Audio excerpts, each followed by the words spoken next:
Então, muito boa tarde a todos e a todas. Muito obrigada pela vossa presença. Eu vou fazer só um boa tarde muito geral, porque a Lígia tem uma lista de agradecimentos e de endereços muito específica e muito bem feita, mas dizer-vos que estamos aqui nesta sala do Museu de Leiria, um grupo mais pequeno, mais próximo, mas acompanham-nos em streaming mais de 500 pessoas, portanto é uma alegria imensa saber do interesse tão generalizado pelos nossos parceiros, dos nossos parceiros por uma temática que nos envolve a todos, agentes da educação e da cultura. Lígia. Muito obrigada, Sara. Excelentíssima Vice-Presidente da Câmara Municipal de Leiria, doutora Anabela Graça. Excelentíssima Coordenadora do Museu de Leiria, doutora Vânia Carvalho. Excelentíssimo Vice-Presidente do Politécnico de Leiria, doutora Graça Santos. Excelentíssimos autarcas das áreas da cultura, educação e juventude, docentes e estudantes dos ensinos básico, secundário e superior, diretores de agrupamento e de centros de formação. Excelentíssimos técnicos municipais, agentes culturais, artistas. Excelentíssimas e excelentíssimos participantes e oradores convidados da conferência de hoje. A todos aqueles que estão connosco, presencialmente no Museu de Leiria, mas também em streaming, somos muitos, como a Sara disse, através do canal do YouTube da GEST para Abu Dhabi e para o resto do mundo. O Plano Nacional das Artes, aqui representado pela Sara Briguente, e a Cátedra Unesco em Gestão das Artes e da Cultura do Politécnico de Leiria, aqui representada por mim hoje, por motivo da ausência do professor João dos Santos, titular da cátedra, que não pôde estar, em colaboração com o Laboratório de Investigação em Design e Arte e a Escola Superior de Arte e Design, também do Politécnico de Leiria. Damos as boas-vindas, com uma particular saudação aos mais jovens, e desejam uma boa tarde de trabalho no âmbito do encontro que hoje nos traz aqui. Aprender com os jovens, a cultura e a educação artística rumo à democracia cultural. Este encontro está integrado na programação paralela da Conferência Mundial da Unesco em Cultura e Educação Artística, uma conferência intergovernamental que decorrerá na próxima semana, entre os dias 13 e 15 de fevereiro, em Abu Dhabi, nos Emirados Árabes Unidos, onde terá lugar a segunda parte deste encontro, em colaboração com a World Alliance for Arts Education. Este encontro ocorre na sequência da Conferência Internacional Youth Action Culture Towards Cultural Democracy, que se realizou em novembro de 2023 nas Caldas da Rainha, também promovida pelo Plano Nacional das Artes e pela Cátedra Unesco, e coorganizada com o European Network of Observatories in the Field of Arts and Cultural Education e a Fundação Carlos Gulbenkian, com a parceria da Câmara Municipal das Caldas da Rainha, da Escola Superior de Arte e Design e da Escola Superior de Educação e Ciências Sociais do Politécnico de Leiria, e que teve a colaboração dos seus professores e o protagonismo e organização de várias dezenas dos seus alunos. A conferência contou ainda com a intervenção dos Ministros da Cultura e da Educação e representantes da Comissão Europeia, tendo reunido mais de 650 pessoas de mais de 35 países.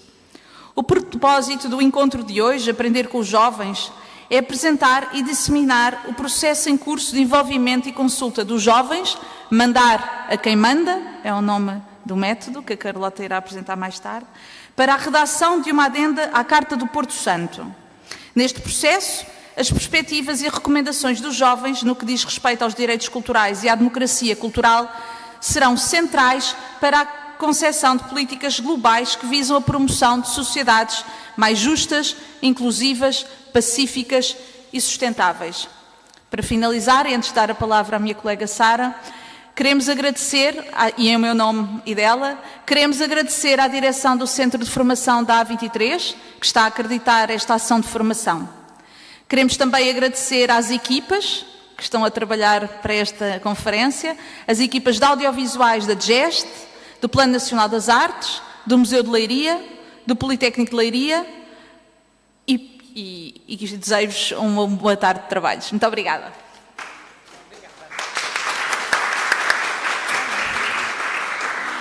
Muito bem, então, para vos introduzir neste quadro de educação artística que está a ser preparado pela Unesco, a partir de um diálogo entre setores que já tem 2 anos de cruzamento de informação, e que será adotado na próxima semana pelos países-membros, gostava então de vos dar um enquadramento daquilo que ele propõe, porque será, no fundo, o grande orientador de todos aqueles que trabalham em prol da educação cultural e artística, mas sobretudo de sociedades mais justas.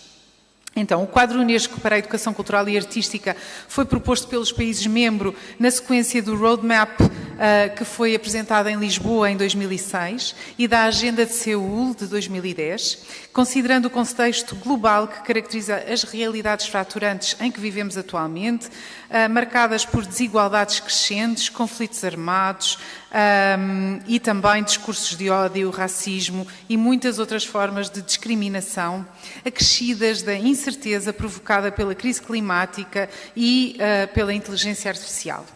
Em prol, justamente, de uma sociedade mais justa, da paz, da sustentabilidade global e com vista a uma revisão da educação que propõe-se repensar as suas finalidades e reimaginar o futuro.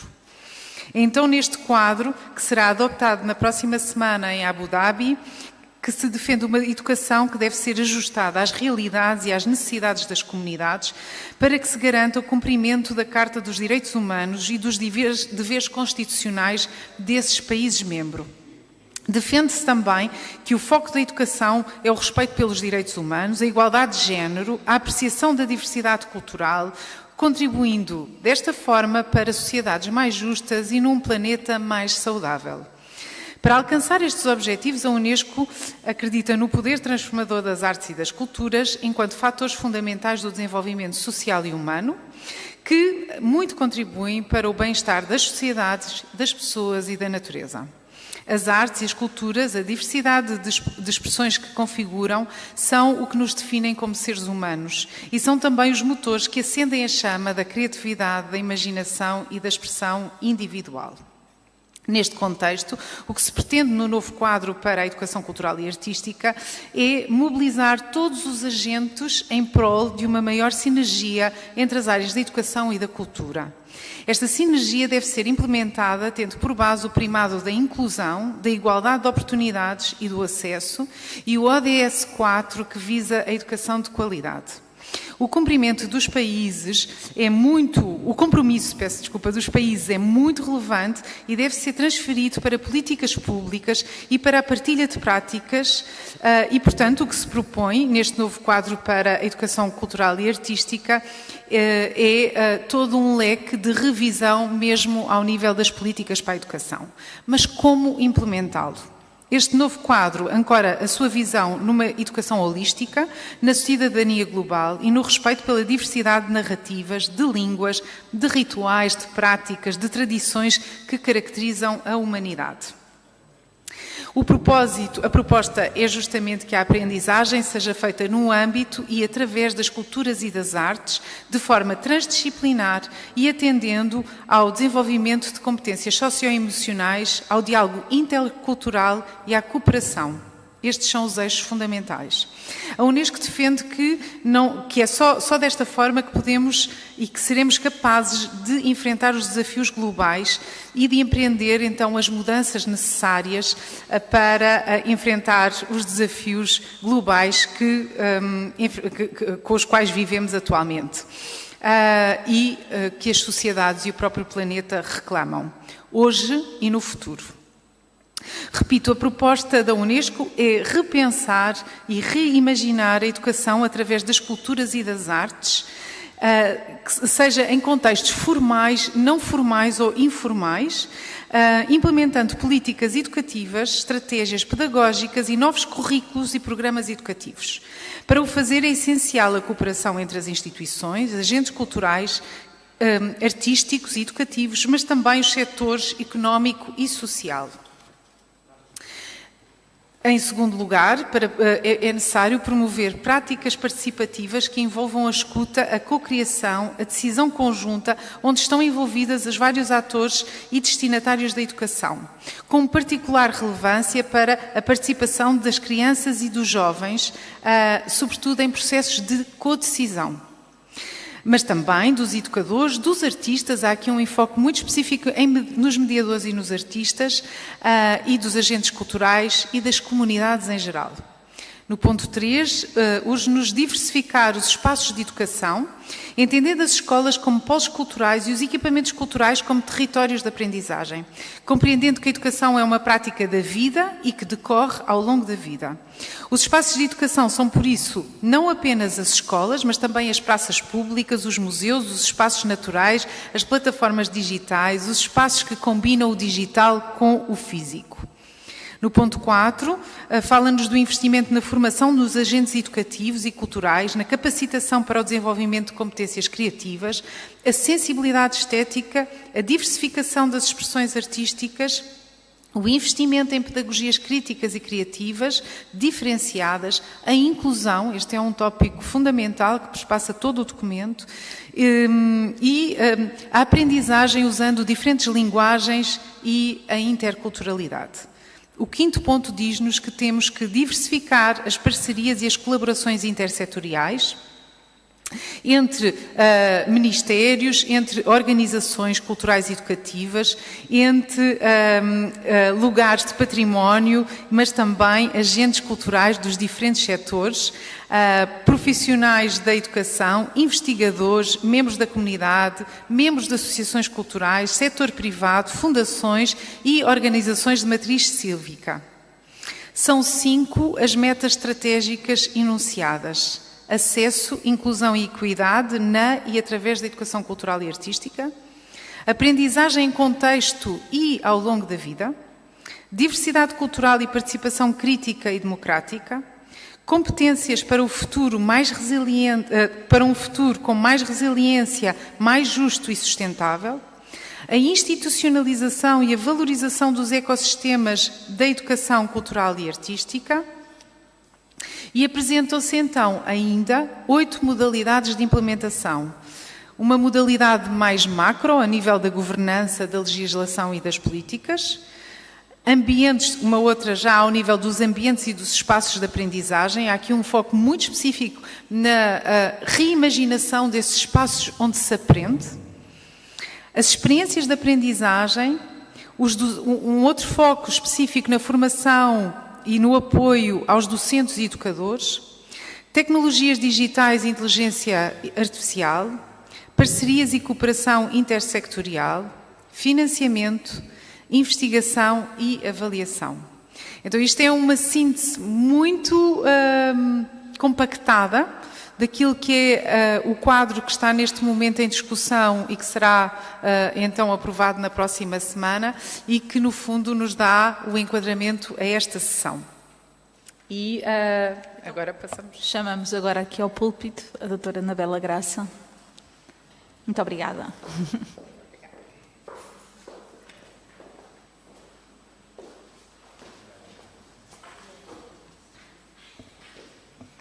Muito boa tarde a todos e a todas. Boa tarde também para quem não está em Leiria. Leiria é uma cidade muito bonita, é um destino de eleição para quem nos está a ver de longe, com património material e imaterial, um castelo do século XII, um rio que já está menos poluído e, portanto, fica também aqui a beleza da cidade, das pessoas, que é o que mais importa, e a importância da cultura na nossa cidade. Fica aqui um convite a todos os que nos estão a ver à distância. Mas aproveito este momento para cumprimentar esta rede de parceiros tão importante e que liga tão bem a educação e a cultura, peças fundamentais naquilo que vai ser a nossa reflexão durante este encontro e esta tarde. Doutora Professora Lígia Afonso, muito obrigada pelo convite, em representação da Cátedra Unesco em Gestão das Artes e da Cultura. A doutora Sara Pregenti, do Plano Nacional das Artes, fundamentais no nosso trabalho do dia-a-dia nas escolas e com os jovens, O vosso trabalho é para nós um exemplo de como é importante mobilizar toda a comunidade naquilo que são os princípios da Carta de Porto Santo. Também ao Politécnico de Leiria, Vice-Presidente do Politécnico, doutora Graça Poças Santos, ao Museu de Leiria, temos também aqui a nossa coordenadora do museu, que vai estar connosco também nesta sessão, a todos os autarcas que nos estão a acompanhar, também aos técnicos dos municípios, aos diretores de escola, docentes, estudantes, agentes culturais, artistas, centros de formação, A23. Reparem como a escola, a cultura se une através de uma iniciativa como esta, organizada por todos estes parceiros. Portanto, em nome do município de Leiria, agradeço a todos esta oportunidade e este convite para esta sessão. Portanto, aceitei com muita satisfação este convite para fazer a abertura da Conferência de Ação de Formação Aprender com os Jovens, Educação Cultural e Artística rumo à Democracia Cultural. Um evento que, como acabamos de ouvir, é paralelo à Conferência Mundial da Unesco sobre Educação Cultural e Artística. O tema desta conferência vem ao encontro da nossa estratégia municipal para a educação e para a cultura. Ao longo destes últimos anos, temos dado passos que considero importantes para criar um modelo de cidadania cultural em Leiria, através de uma relação ou de uma construção e relação próxima entre a cultura e a educação. Felizmente eu sou vereadora da Cultura e da Educação, o que permite este diálogo dentro de mim com muito mais facilidade. E, portanto, consigo transmitir a todos aqueles que trabalham com o município esta necessidade básica de relacionamento e de diálogo entre a cultura e a educação. Do trabalho que temos desenvolvido, resultou a integração de todas as escolas secundárias e agrupamentos de escolas no Plano Nacional das Artes. Portanto, todas as escolas do nosso concelho, no total, portanto, são 10 unidades orgânicas, estão no Plano Nacional das Artes. Assim, também, depois, posteriormente, a própria Escola Superior de Educação e Ciências Sociais e o estabelecimento prisional de Leiria. Portanto, acho que somos um exemplo de boas práticas no que diz respeito à rede de cooperação na educação, neste diálogo entre a educação e a cultura. Este caminho apoiou-se nos princípios da Carta de Porto Santo, como acabamos agora mesmo de ouvir, que é para nós um instrumento muito importante para orientar programas, estratégias e políticas, instituições e também os cidadãos na União Europeia, para reforçar esta importância na cultura, das artes, do património e da educação na promoção da democracia.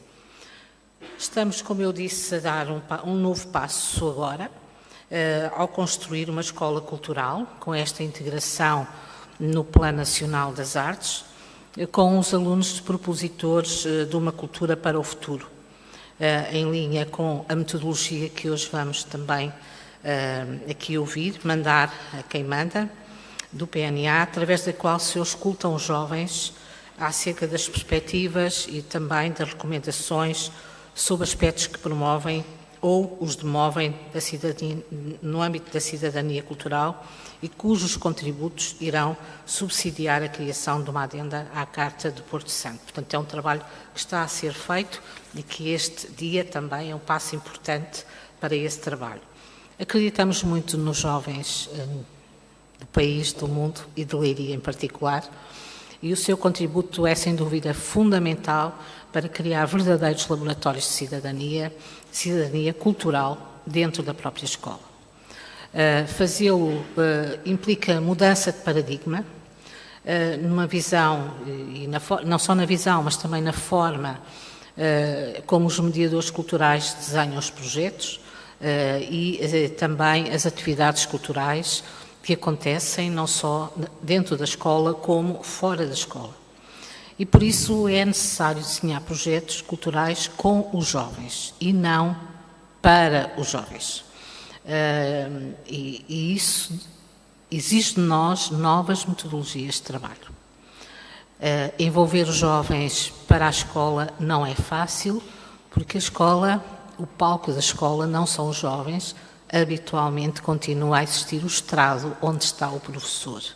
E, portanto, esta mudança de estrados, ou a eliminação do estrado, é algo que demora algum tempo e o facto de estarmos a trabalhar com o PNA dentro das escolas, essa mudança está a ser muito mais rápida do que era previsível. Portanto, é preciso fazer perguntas aos jovens, mais do que lhe dar respostas e do que lhe dar soluções. É hábito comprar tudo feito para lhes oferecer. E é importante que os jovens comecem eles a construir. É esta a grande diferença. Eles são os atores do processo e com certeza que o produto será completamente diferente. A motivação será completamente diferente. Portanto, é necessário aprender com os jovens e para isso temos que os escutar. E para os escutar existem metodologias diferentes, perceberem o que é que eles querem e como é que eles querem. E, acima de tudo, através desta escuta ativa, podemos então, a partir daí, construir a tal cidadania cultural. Gostava, por último, também aqui de referir a importância da capacitação dos mediadores, porque esta também é uma área muito frágil e para conseguirmos seguir neste caminho é necessário todo este processo. Ao nível do projeto educativo municipal, tanto do município de Leiria, apostamos em programas que dão voz direta aos jovens, partindo da sua perspectiva para a criação artística e cultural nas mais variadas expressões, incluindo a música, o teatro, a dança, a expressão plástica. E agora gostava aqui só, quase para terminar, deixar-vos alguns exemplos. Por exemplo, todos os anos nós convidamos os jovens para uma assembleia, tal como os adultos têm a sua assembleia municipal, temos a Assembleia dos Jovens Deputados, em que eles trazem para os adultos as suas propostas que nós tentamos pôr em prática no ano letivo seguinte, apresentamos e prestamos contas relativamente àquilo que eles nos propõem. O mesmo acontece com os pequeninos do 3º e 4º ano, portanto do primeiro ciclo, a Assembleia dos Pequenos Deputados. Portanto, são 2 projetos que existem já há muitos anos no município de Leiria, em que ouvimos, registamos e tentamos pôr em prática as sugestões dos pequeninos e dos jovens. Outra iniciativa que consideramos muito relevante e que define muito a nossa política pública tem a ver com o projeto Dar Voz à Escola. Dar Voz à Escola é reunir com os delegados de turma, que democraticamente são eleitos pelas suas turmas, do 2º e 3º ciclo de ensino secundário, e perguntar-lhes quais são os problemas que têm e lançar-lhes o desafio para procurarem soluções. Isso tem acontecido e a pergunta o ano passado foi: como gostarias que fosse a tua escola? E vendo a escola até o ano 2030, e vocês nem imaginam como os jovens pensam bem a escola e como veem o futuro da escola. E este ano a pergunta é: como gostarias que a escola recebesse os alunos imigrantes? E aqui muitas ações concretas foram apontadas e vão ser postas em prática por nós no sentido de educar para integrar. Ao nível do teatro, que é sem dúvida nas artes performativas, são momentos muito importantes para as escolas de Leiria. Nós temos cerca de 700 alunos envolvidos do 2º e 3º ciclo em ensino secundário neste momento nas nossas escolas a fazerem teatro. Teatro em que eles estão no palco E eles são com professores que têm alguma experiência, mas não são especialistas na área do teatro. E, portanto, é um trabalho muito cooperativo e colaborativo entre professores e alunos. E esta experiência que anualmente nós temos em Leiria, este ano vamos ter, penso que 15 peças, durante o mês de abril e maio, no Teatro Miguel Franco, mostra a dinâmica que os jovens do nosso concelho, na área da cultura e na escola, um programa que é lançado pelo município, é todos os anos desenvolvido nesta parceria muito direta entre também os artistas que capacitam os jovens e que os atores de teatro que também vão à escola trabalhar com eles. Temos projetos para os mais pequeninos. Em Leiria, no pré-escolar, todas as crianças, a partir dos 3 anos, têm música e dança semanalmente, gratuita. Isso significa que é os primeiros passos que se dão na escola e aqui numa relação muito direta com a cultura. Temos projetos como, no caso da música, os pequenos cantores, as crianças ao palco, são projetos que fazem parte do município, portanto é o projeto municipal que, juntamente com a rede de escolas e professores, estamos alinhados neste trabalho colaborativo porque realmente sentimos que a escola tinha esta lacuna. Há 10 anos que sentimos isso e temos trabalhado em conjunto a lacuna que é a cultura. Portanto, é uma escola muito pesada no que diz respeito ao currículo e era necessário introduzir a cultura. E foi por esta via do projeto educativo municipal e agora com o reforço muito importante do PNA que estamos a construir uma escola diferente. Portanto, é assim, para terminar, queria-vos dizer que acreditamos muito nos jovens como agentes de democracia cultural, acreditamos muito na educação cultural e artística como um veículo para a construção de uma sociedade que se quer muito mais inclusiva e democrática. É urgente no tempo que nós vivemos, que é um tempo tão desafiante, o momento que vivemos neste momento é tão desafiante, é urgente desenvolver competências democráticas nos mais jovens, nos mais pequenos. E é por este caminho que lá temos que ir. Eu acho que estamos todos no caminho certo. Começamos por enraizar a educação cultural e artística na escola e na comunidade. Vamos agora nutrir a criatividade dos jovens com todos estes projetos, capacitando-os a serem agentes de mudança cultural. Precisamos mesmo que os nossos jovens sejam agentes de mudança cultural. Ao fazer isso, não é só investirmos no futuro, mas também construirmos os alicerces numa cultura, numa democracia cultural mais vibrante e inclusiva, como há pouco a Sara nos disse. Portanto, contamos com todos e acreditamos mesmo que a aliança entre a educação e a cultura é um bem necessário e urgente. Muito obrigada.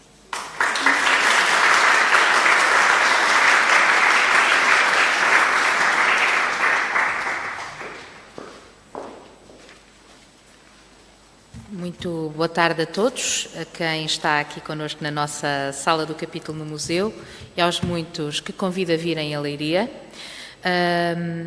Eu vou dar início ao debate público, que é isso que nos traz aqui, chamando à nossa roda de conversa a Sara Brighenti, que é subcomissária do Plano Nacional das Artes e membro da Delegação Nacional à Conferência Mundial da Unesco sobre Cultura e Educação Artística, sendo certo que eu vou abreviar todas as notas biográficas que estão online num site magnífico.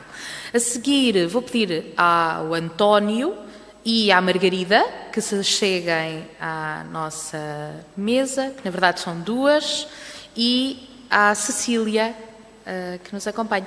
Vamos dar início a este debate aqui e vou pedir a quem está a acompanhar-nos online que vá colocando perguntas, porque a Elizabeth estará atenta e irá fazer-nos chegar essas perguntas, uma vez que queremos não só conversar entre nós, mas passar depois ao público as mesmas.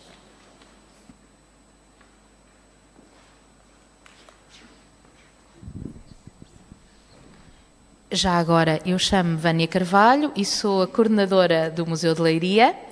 Estou neste papel de passar do púlpito à mesa e, portanto, tínhamos esquecido desta pequena parte. Vou dizer-vos, antes de mais, que já ultrapassámos a fase de nos tratarmos por doutores e por você. Vão assistir a uma conversa absolutamente coloquial. Eu a Sara conheço há muitos anos e, portanto, seria estranhíssimo estar a tratá-la por você. E o António, a Margarida e a Cecília autorizaram-me a fazer isto. Portanto, é assim que vamos iniciar esta conversa. Vou começar por me dirigir à Sara. A questão prende-se com um motivo muito pragmático, que é porque é que estamos aqui hoje. O que é a Carta de Porto Santo, porque já elencaste aquilo que é o quadro que estará em discussão em Abu Dhabi e, portanto, essa questão está definida. Porquê uma adenda com foco nos jovens? O que é que na Carta de Porto Santo, que é um documento tão inspirador, passado 2021, passado 3 anos, sentimos que necessita uma adenda? E como é que este processo se cruza com o quadro de Educação Cultural e Artística da Unesco? Portanto, como isto é muito complexo, vou deixar-te tranquilamente. Temos 40 minutos e, se falarmos demais, o público vai começar a dizer alguma coisa, espero eu. Obrigada, Vânia. Que bom é ter esta oportunidade de estar nesta mesa contigo e com todos os que aqui me acompanham. As perguntas que colocaste têm um nível de complexidade bastante grande, mas nós estamos aqui numa primeira fase, sobretudo, para informar destes processos e, como diria o príncipezinho, para vos cativar a todos e a todas para fazerem parte desta legião que acredita profundamente que as artes, as culturas e os patrimónios e a educação podem qualquer coisa. E depois do discurso da senhora vice-presidente, que diz tudo aquilo que nós acreditamos profundamente, mas sobretudo mostra como é que o faz em prática, como é que se transferem estes princípios para ações concretas que vão mudando a relação das pessoas com o entorno, com a sua vida, com a ligação ao próprio património.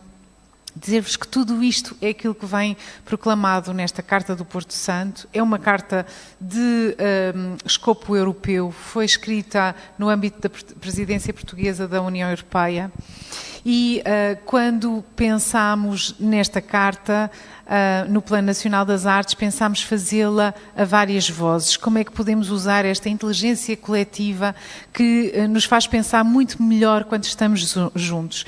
E que tema seria esse tema mobilizador dos parceiros a nível europeu? E nessa altura não vivíamos, porventura, as dificuldades que hoje vemos em cada um dos países, mesmo ao nível do enfraquecimento das democracias, mas percebemos logo, desde essa altura, e estávamos em pandemia, este evento que nos assolou a todos, que pensar no contributo da cultura para o fortalecimento das democracias podia ser um tema unificador neste enquadramento. Encontramos neste tema um chão comum de debate que mobilizou muitas associações, parceiros governamentais, pensadores de diferentes áreas, diferentes setores, mas nessa altura estávamos nós em pandemia, tudo isto foi feito aos quadradinhos nas plataformas digitais e digo-vos que foram bem úteis. Também tínhamos mais tempo nessa altura, porque ainda estávamos numa fase da pandemia em que não estávamos loucos a trabalhar vezes 3. E portanto, esse contexto teve a sua vantagem, temos que o dizer assim, mas não conseguimos chamar os jovens a esta conversa. A Carta do Porto Santo já convoca os jovens para a tomada de decisão.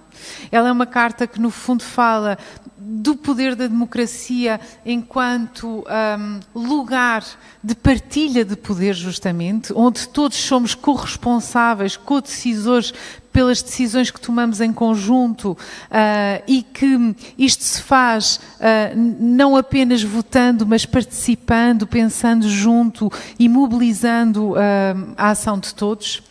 E há um aspecto da Carta que é o único que vou salientar aqui, que me parece realmente importante, que é a diferença, ela estabelece a diferença entre processos de democratização cultural e processos de democracia cultural. Em que é que estes dois termos, que são tão parecidos, se diferenciam? Porque eles, no fundo, proclamam modelos muito diversos de aplicação. Quando falamos de democratização cultural, falamos do princípio de acesso de todos, neste caso, às culturas, às artes, aos patrimónios, numa perspectiva de assegurar que todas as pessoas, num primado de igualdade, podem fruir e participar na cultura. Mas é um princípio que ainda está ancorado nos processos pós-Segunda Guerra e, sobretudo, nas políticas de França de André Malraux, que olha para a cultura diferenciando a cultura popular da cultura erudita e, portanto, vai instituir modelos de qualidade e modelos que devem ser fruídos por todos e que estão numa espécie de primeira linha daquilo que é essencial conhecer. Quando falamos, e portanto estipula a hierarquização das culturas, quando falamos de democracia cultural, não estamos a falar exatamente da mesma coisa, estamos a falar não de um princípio de acesso igual e, sobretudo, da cultura consumida, da pessoa enquanto consumidor de cultura, mas estamos a falar da pessoa enquanto participante, co-criador, produtor de cultura. Todos nós enquanto agentes culturais, primeira ideia, e todos nós enquanto corresponsáveis pelo quilómetro quadrado cultural onde habitamos, onde vivemos. Portanto, é um princípio que não nos coloca num estrado de alguém que assiste mas alguém que assiste, desenvolve, participa e defende as culturas e os patrimónios de onde vem e que está a desenvolver nessa altura. Portanto, estamos a pensar num modelo cultural que não faz para os outros, mas faz com os outros, faz com as pessoas. E vejam como a mudança desta preposição nos chama para uma mudança total na forma como trabalhamos juntos para esta cultura que é de todos.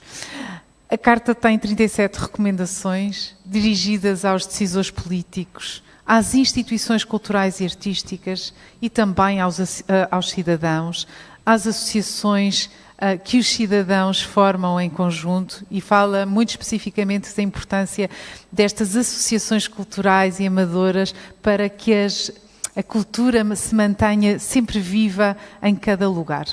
Estes são os princípios da Carta de Porto Santo. Estamos agora a criar uma adenda à Carta justamente por aquilo que vos disse. Nós não consultámos os jovens e, como todos sabemos, estamos a falar de uma geração que é uma geração muito diferente da minha, e posso-vos dizer que quem participou na co-construção desta Carta é uma geração entre os 40 e mais anos e, portanto, já não abarca um pensamento que está muito mais virado para uma visão de mundo mais digital, com princípios que não são exatamente, não é nada a mesma forma de olhar e de estar no mundo que aquela que eu, neste caso, professo e que faz parte de mim. É por isso que sentimos que era importante ouvir os jovens, é por isso que em tudo o que fazemos chamamos esta visão dos jovens, porque queremos aprender com eles. E por fim, a última questão que colocaste foi: como é que a Carta do Porto Santo se pode ligar então com este novo quadro de educação artística?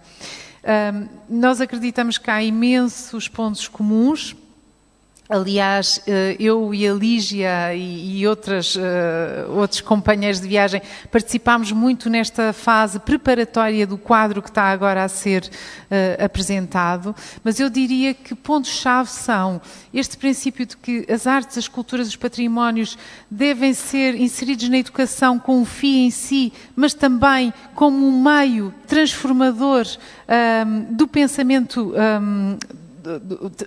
não é transformador, é transformador da educação e promotor do pensamento crítico, assim é que é. Por outro lado, que se não o fizermos todos juntos nestas ligações de cooperação, não vamos ser capazes de enfrentar desafios globais que enunciei há pouco. Portanto, é preciso toda a aldeia para educar a criança, é uma frase que nós no plano repetimos muito.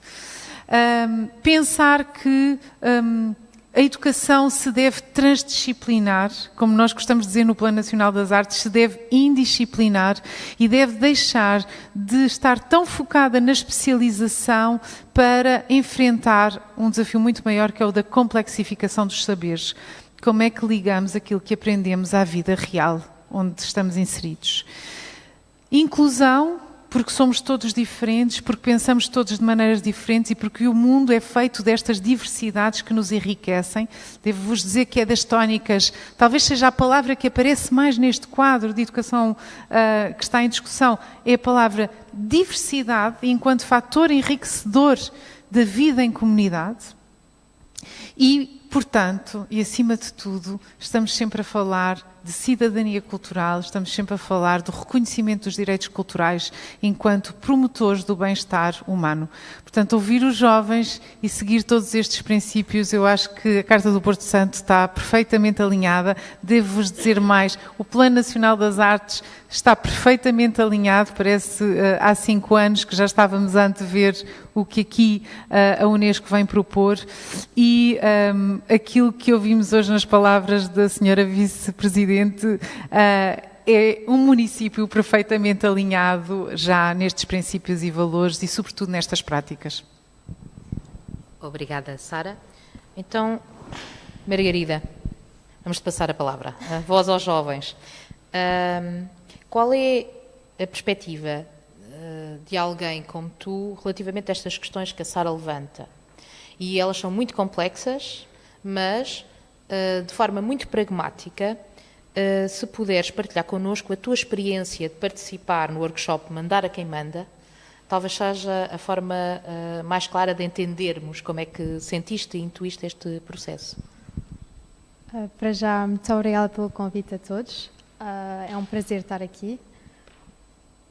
Eu, quando vim para este workshop, sinceramente não tinha grandes expectativas, porque não conhecia o workshop, nunca tinha ouvido falar, mas quando entrei foi uma surpresa maravilhosa.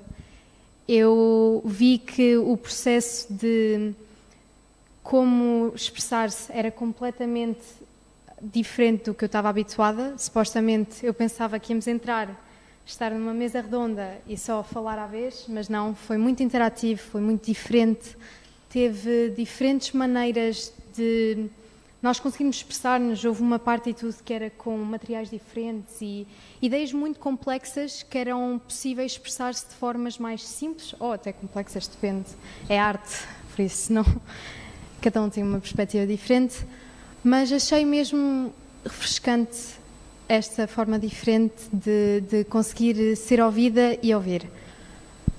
Eu também não estava habituada a ter assim tantas pessoas adultas já a quererem saber da nossa opinião sobre a cultura e sobre isso, e até eu própria às vezes não acabo por falar com os meus amigos sobre esses assuntos, porque pronto, não acabo por entrar como tema de conversa, mas ver que outros jovens como eu estavam interessados na cultura e no nosso futuro e ver perspectivas diferentes foi mesmo impressionante para mim e uma ótima experiência. As minhas expectativas se viram. Agora começo a falar mais com os meus amigos sobre estes temas de culturas, o nosso futuro, como é que pensamos, como é que queremos ser ouvidos.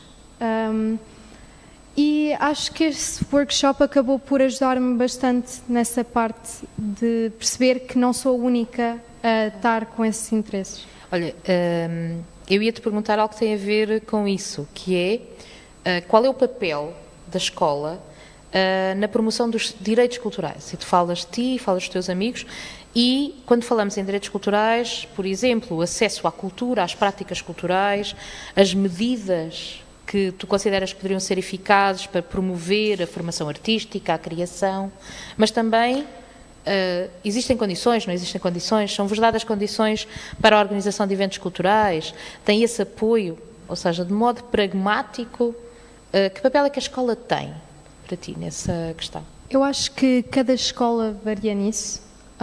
Já estive em diferentes escolas em diferentes países e vejo que é diferente para cada lugar, mas acho que devia ser reforçado que a cultura não é suposto ser um privilégio e ir a museus não devia ser um privilégio, mas sim uma coisa mais normalizada. Acho que conhecer novas culturas e explorar novos países e novas histórias acho que é importantíssimo, porque a cultura é é heritário, não é uma linha contínua, não é uma coisa que é só para alguma geração, nem para os jovens só, nem só para as pessoas assim mais com uma maior idade. Podes dizer velhos. Peço desculpa, não foi essa a intenção. Mais velhos. Sim, as pessoas mais velhas, peço desculpa. Acho que, pronto, não devia ser um privilégio eu dizer que já fui a vários museus. Acho que devia ser uma coisa normal. Acho que uma pessoa às vezes acaba por julgar outra por não conhecer, por não ter acesso. Já vi muitas vezes e tudo, ver uma mulher utilizando uma burga, estava com os amigos que, pronto, não acabaram por conhecer tanto essa cultura e acabam por julgar não com uma má intenção, mas sim porque não conhecem, nunca viram essas religiões ou coisas diferentes e pronto, acho que é mesmo importante que a escola ajude nessa parte. Nós conhecemos novas culturas, mas não só isso. Acho que é mesmo importante que a escola ensine-nos a ouvir e a ser ouvido. Ou seja, uma das medidas que tu consideras que deve ser adotada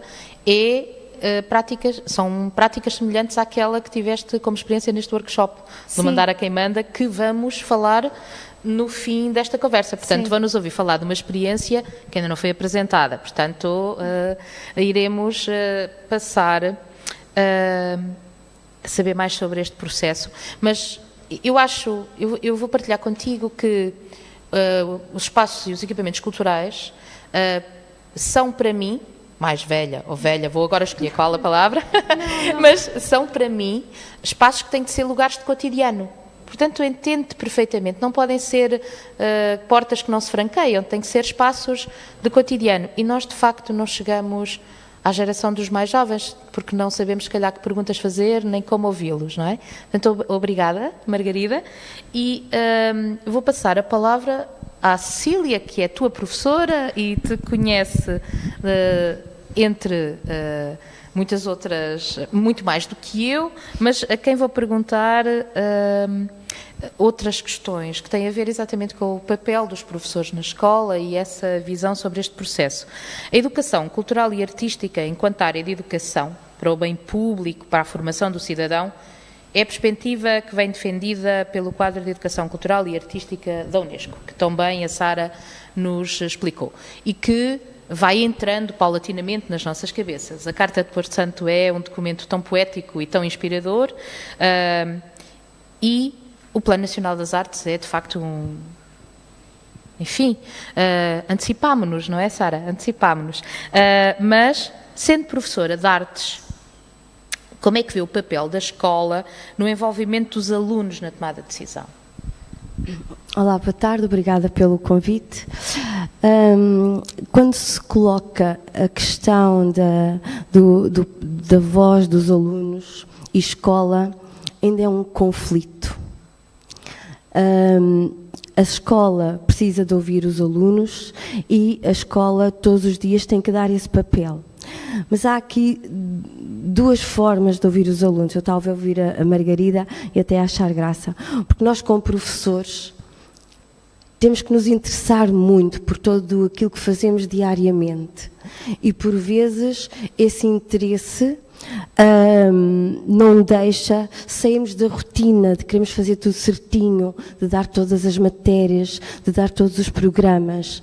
E os nossos dias são cheios dessa caixinha onde nos envolvemos.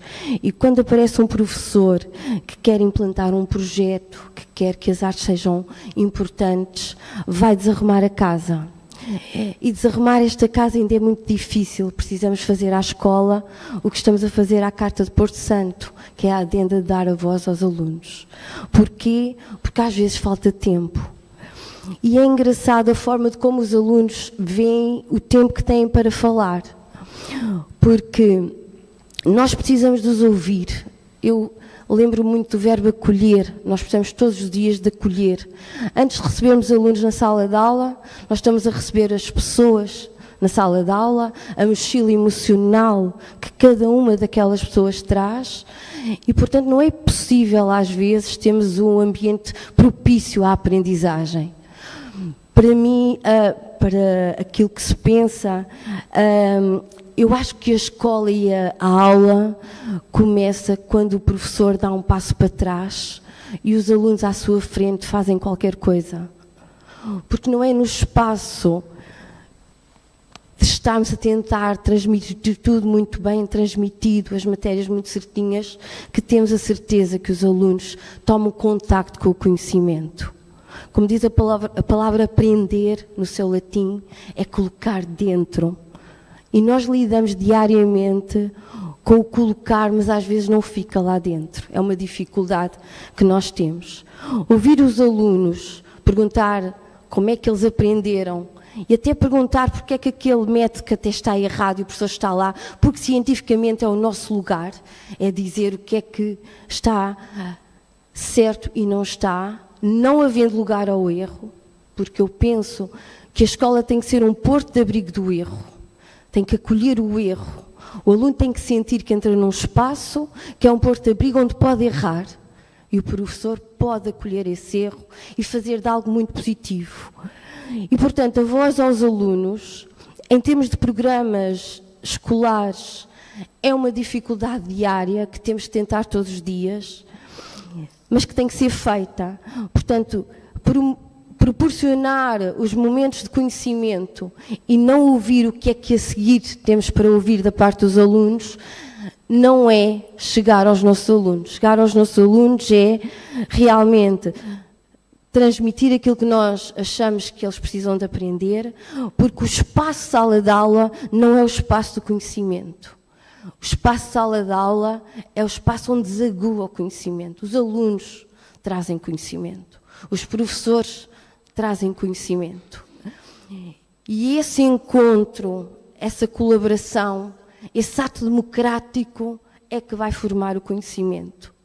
E não há nenhum aluno, nem nenhum de nós, que não se sinta bem quando se sente brilhar. E, portanto, é esse brilho que procuramos todos os dias dentro de uma escola. É colocar, não o estrado para o professor, mas o professor descer o estrado e colocar lá em cima o aluno. Perceber o que é que ele tem para dizer. Mesmo que falte alguma coisa, aí vai entrar o nosso lugar. O lugar de dizer o que falta. Mas não anular o que ele tem para nos dizer. Não anular a sua voz. Depois, a percepção dos alunos em relação às vozes que têm numa sala de aula é muito diferente. Porque um aluno, quando é solicitado para comentar um tema da aula, do conhecimento, de uma axonometria, vou só lembrar-me de um tema mais académico, o aluno sente que está a participar na aula, mas não está a sentir que tem voz. O aluno sente que tem voz quando tem espaço para partilhar assuntos que não têm a ver com a aula. E esse tempo está-nos a faltar. Precisamos da adenda à Carta de Porto Santo. Como diz a Carta de Porto Santo, a educação é o laboratório da democracia. E a tentativa deste ato democrático diário, que não é fácil, é para esse ato que nós nos levantamos todos os dias. Nós temos que entrar na escola com o propósito de termos alunos e pessoas às 8h30 e às 5h30 eles são outra pessoa. Eles já sabem mais qualquer coisa. Nem que seja quem foi o namorado da Joana no ano passado. Isso é conhecimento. E, portanto, esse ato democrático, o descermos ao aluno, o compreender, eu sei que são frases feitas e que às vezes é muito fácil dizer e que no terreno é difícil, eu sei, mas é um desafio diário. É para isso que eu estou no ensino. Quando estudei, quando me licenciei, não foi para ir para o ensino, entretanto fui lá parar e gostei e não vou de lá sair. E, portanto, é esta troca que nos enriquece como pessoas, docentes, e que enriquece e que proporciona depois os momentos de conhecimento do aluno, porque ele sente-se a brilhar. E, portanto, é esse espaço que, por vezes, a azáfama do dia-a-dia nos escapa. Mas temos que nos concentrar nisso. Temos que dar tempo a isso. Eu, às vezes, tenho aulas, a Margarida está aqui, que nós não falamos nada sobre a disciplina. E depois eu lá digo, lá foi uma aula, se calhar vamos ficar atrasados, lá estou eu preocupada. Mas se calhar não, se calhar valeu a pena, falou-se assuntos que eram precisos. E ninguém tem aqui regras que vão funcionar. Todos nós, cada docente, é que tem que todos os dias pensar, eu àquele aluno ou àquela pessoa, se calhar, vou precisar dizer mais esta frase ou outra frase, e perceber que este laboratório que a Carta de Porto Santo fala, que como qualquer experiência não tem que correr bem. E se correr mal, está tudo certo. Porque vamos aprender com esse erro, mas em colaboração com os nossos alunos, ouvindo qual é a parte deles, o que é que eles gostavam, como é que eles gostavam de aprender, que sugestão de trabalho existe, o que é que eles gostavam de fazer. E, portanto, eu penso que é esse tempo que nos falta-nos a todos. Não podemos é deixar de tentar e de estar alertas para este espaço que é tão importante. Mas, Falando de espaço... Cecília, eu ia-te dizer que já... falaste muitas vezes, de facto, do papel da escola, da necessidade de ouvir, mas as escolas são mesmo espaços seguros? São espaços seguros para essas ideias inovadoras? Ou é só a tua aula e a tua sala? As escolas são espaços seguros. As escolas têm grades para salvaguardar quem está lá dentro do que está cá fora. A escola é um espaço seguro. Não é para que os alunos não saiam. É para resguardar os nossos alunos dos perigos que estão lá fora. Cada um de nós tem que trabalhar esse espaço. Vamos tentando. Eu todos os anos, com os meus colegas, nós todos os anos aprendemos a tornar espaços mais seguros. Por acaso, na escola onde trabalho... Mais seguros para ser inovador, não para ser inovador. A escola não pode ter mesas e cadeiras para os alunos sentarem. Os espaços não podem ser isso, tem que ser mais. Temos que pensar nas mantas. Eles não aprendem hoje da forma que eu aprendi. Muitos alunos dizem-me que não conseguem estudar sem ter algum ruído. Eu não tenho que negar essa situação. Eu não tenho que tentar que um aluno hoje aprenda como eu aprendi. Eu tenho que ir à procura do caminho do meu aluno. E, portanto... Quando se diz a frase as escolas, estou a meio e já vou errada. Porque cada escola vai ser uma, não é? Agora, eu sei é que todos nós temos que ter vontade para tornar espaços mais seguros. A escola tem que ser um espaço seguro. A escola tem que ser um polo cultural. A escola não tem que ser onde no laboratório só se faz experiências e onde na sala de desenho só se desenha. Não, não pode. Tem que se falar no laboratório de identidade visual, tem que se falar na sala de desenho, da experiência química, de qualquer coisa. Tem que haver esta troca. Os espaços não têm que ser algo pouco dinâmico, onde uma pessoa entra e toda a gente sabe o seu lugar. Se nós analisarmos uma sala de aula, todos nós sabemos para onde vamos. E se algum professor troca a planta da sala, já vai ser confuso. Eu sei que toda a gente sabe do que eu estou a falar. Agora, temos que tentar, porque não mudar às vezes, porque não perceber que há outras coisas para acontecer, porque não fazer outras dinâmicas. Há imobiliário de escola a acontecer. Temos que falar com as direções. Temos que saber... Há layouts de sala que se mudam em 2, 3 minutos. Há miúdos que aprendem deitados. Não é difícil ter uma manta num canto. Portanto, há que haver esta abertura, volto a dizer, não há regras. Tem que haver a tentativa de nós irmos compreender como é que os nossos alunos hoje aprendem. Eu tanto dou aulas mais versáteis de desenho, mas também tenho aula de geometria, que é bastante complicada e onde não se pode muito mudar muita coisa. Eles têm que ter mesa para desenhar. Não há réguas e esquadras que fiquem bem em cima de uma manta. Eles têm que ter lugar, não é? No entanto, há aulas que eles mandam, há aulas que eles explicam uns aos outros. Há aulas que eu estou lá atrás e que o exercício que está exposto são eles que explicam. A linguagem deles é mais clara. Alguém dizia que um bom professor é quando torna simples algo que é muito complexo. E é isso, é esse desafio que nós temos que ter todos os dias. Em termos de espaço, eu percebo o que a Sara quer dizer, e às vezes não é fácil. E todas as escolas do país, todas as escolas têm desafios. Os alunos de hoje não vão ser os que vêm amanhã e depois temos é que ter abertura para os acolher e os ouvir, dar voz, perceber como é que eles aprendem. Em relação aos espaços, por acaso, foi criado na escola, e tendo em conta o Plano das Artes, uma sala onde foi muito difícil organizar o espaço. Nós pensámos num espaço onde os alunos pudessem fazer o que eles quisessem.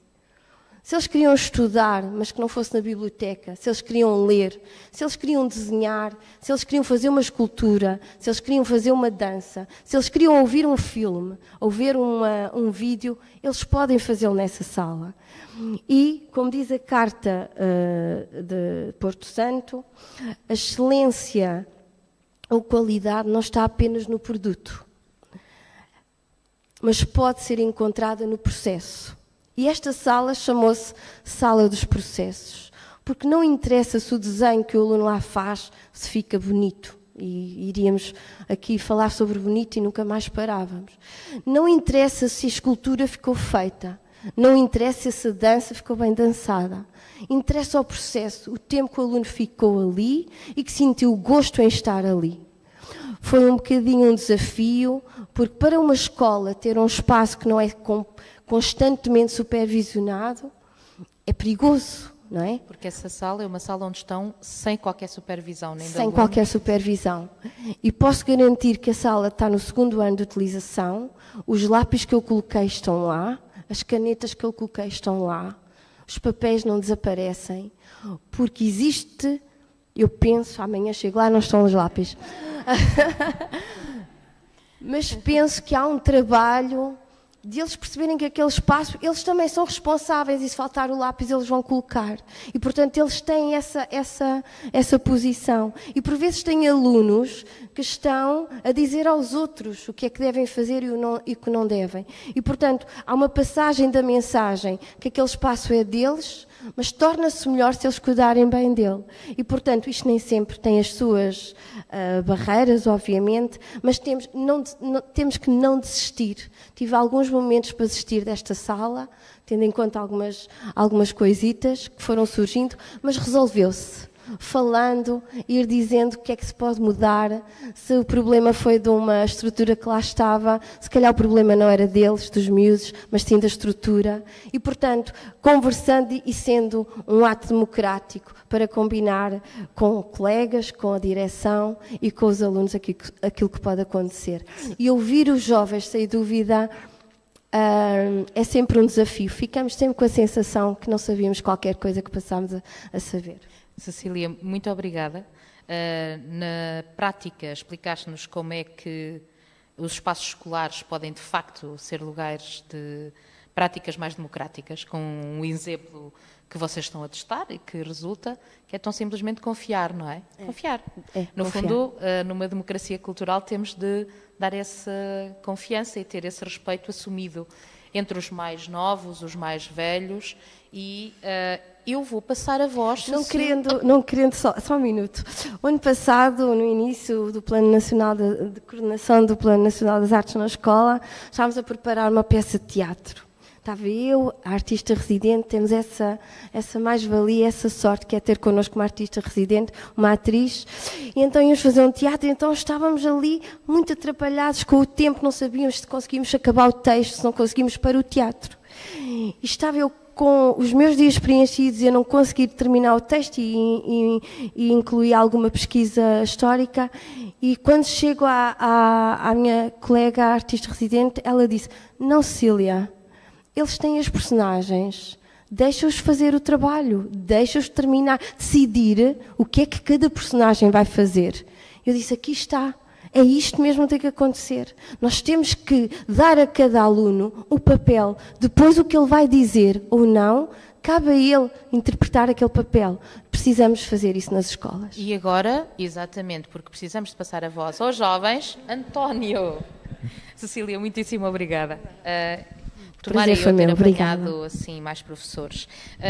António, então, tens um percurso pouco habitual, és músico, artista, és menos jovem, mas não velho relativamente à Margarida, e tu tens uma característica que já falámos sobre essa possibilidade de eu partilhar, que é tu declaras assumidamente seres divergente, ou seja, enfrentas desafios associados ao transtorno do déficit de atenção que tens, mas este facto não te impede de desenvolver a criatividade e de aprimorar aquilo que é a tua identidade musical.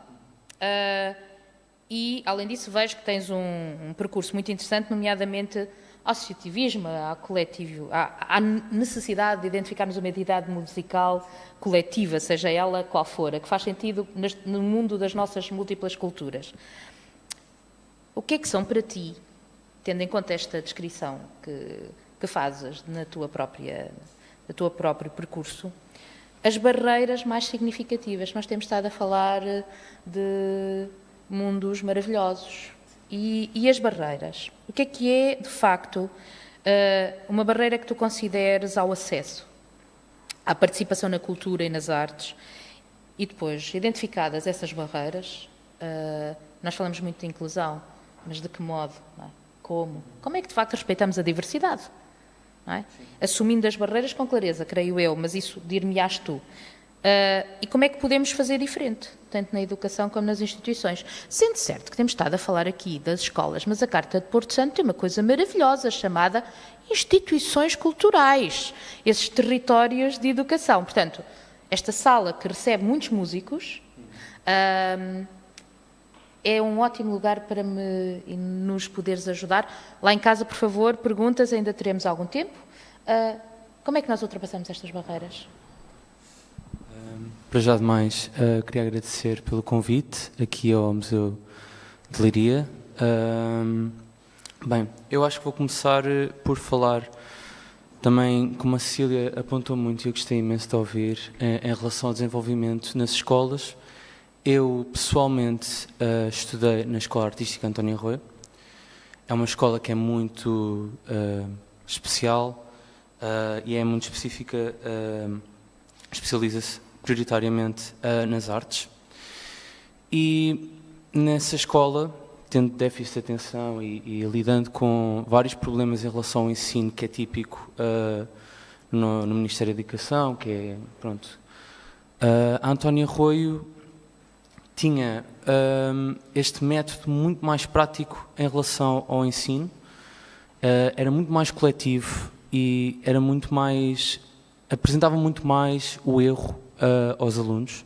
Para mim foi muito importante, porque eu sempre tive muitas dificuldades no meu desenvolvimento na escola e ainda tenho muitas dúvidas em relação à escolaridade, por isso também não ter ido para a universidade e ter tentado seguir um percurso mais não académico, acho que se pode dizer assim. Naquela escola havia uma grande cooperação, nós como colegas cooperávamos muito com os professores e havia muito esta ideia de criar uma independência e uma autonomia em relação a como é que tu te vais meter lá fora e qual é que é o teu desenvolvimento com o setor das artes, sendo um artista. Não só isso, como também haviam disciplinas, tal como gestão das artes, que eu achei que foi altamente crucial. Eu acho que é uma coisa que os jovens deviam ter mais, que era uma disciplina que estabelece uma organização para o futuro. A gestão das artes deu muito isso, falou-me de perigos, ou até deu-me dicas do que é que eu posso fazer em situações de profissionais e como é que eu me posso arranjar nessas situações. Eu acho que isso era muito importante, não só nas artes, como também em outros setores, haver mais esse envolvimento de organização. E eu acho que o ensino em si, o que foi muito bom para mim, eu acho que era muito melhor para muitos alunos, era que houvesse um fator mais prático, em vez de tão teórico. Eu acho que é muito importante haver uma grande relação, por exemplo, mais formação em contexto de trabalho, uma grande relação com o profissional, com o trabalho, estando na escola, estás mais envolvido em trabalho e ires mesmo trabalhar com pessoas e haver mais um envolvimento com esse tipo de áreas. Mas eventualmente não no formato habitual de um estágio excessivamente formal. Não, algo não. menos informal. Algo como uma manta, manta no chão, mas na relação com o mundo real, é isso? Sim, Uma manta no chão com as empresas. Eu acho que era muito importante se houvesse, por exemplo, um envolvimento dos jovens apenas com o trabalho e que eles conseguissem ter esse envolvimento, tendo em conta também as pessoas que já são experientes e que são veteranas, conseguirem também dar as suas... serem mentores para esses alunos e haver um maior envolvimento este tipo de relação entre escola e trabalho, que já fosse mais envolvente no secundário e não tanto na faculdade e na universidade.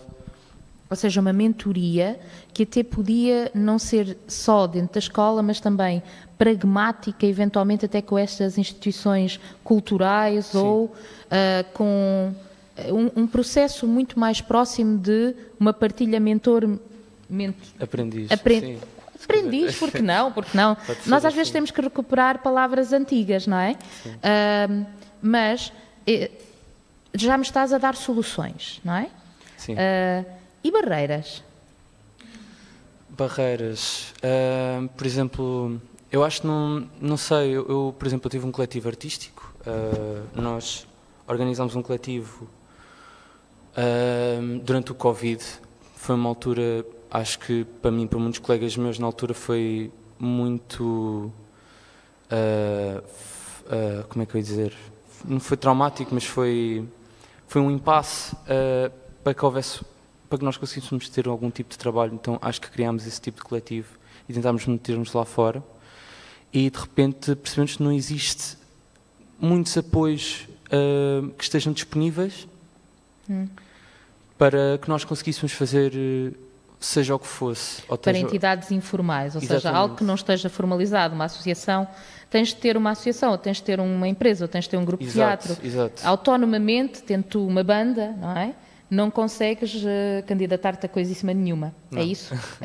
Não existem espaços públicos suficientes. Há muitos espaços privados e há muitos espaços privados que dão essas ajudas. Existem algumas associações culturais, mas mesmo assim essas associações culturais não têm muita maneira de fazer as coisas e há muitas barreiras que eles impõem e que não conseguem dar artistas novos.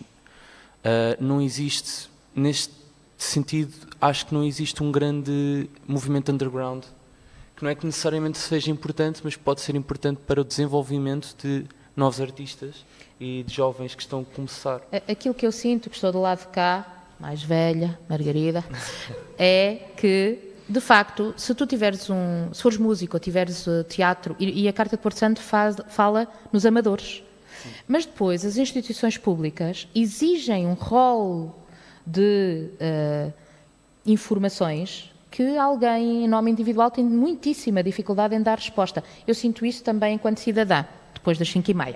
Mas é essa uma espécie de mediação, falávamos há bocado de mentoria, agora uma mediação se calhar mais pragmática com quem possa dar esse apoio. E que não a escola. outras entidades, no teu caso, não é? Sim, exatamente. Eu acho que devia haver mais espaços, em geral, para que houvesse um maior desenvolvimento dos jovens. Por exemplo, associações culturais é onde eu vou com a maioria dos meus amigos, pessoal mais jovem, entre pessoas de entre os 20 anos, vamos a associações culturais, queremos experienciar concertos de novas bandas e queremos ver exposições e queremos experienciar esse tipo de mundo, que é o underground, que é fixe para nós e é uma coisa que nós queremos viver mais e que não existe tanto ou não existe tanto desenvolvimento, acho eu. A senhora vereadora não me vai pagar mais por isso, o meu salário está garantido, mas existem alguns sítios em Leiria excepcionais para isso. Sim. O Espaço Serra é um deles, mas também eu estou certa que os municípios e as entidades culturais vão ter que mudar as regras, vai ter que ser tudo mais simples, pelo menos essa é a sensação que eu tenho, porque vamos ter perguntas e o público está a insurgir-se, como tínhamos falado.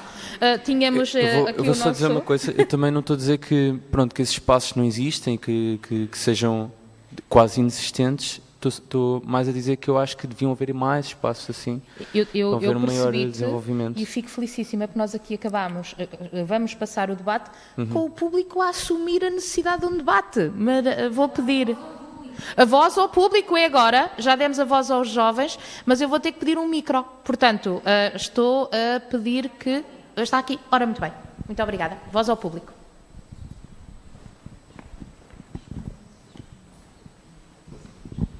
Olá, eu sou professora, também acho que consigo abrir os espaços em alguns dias, noutros nem por isso.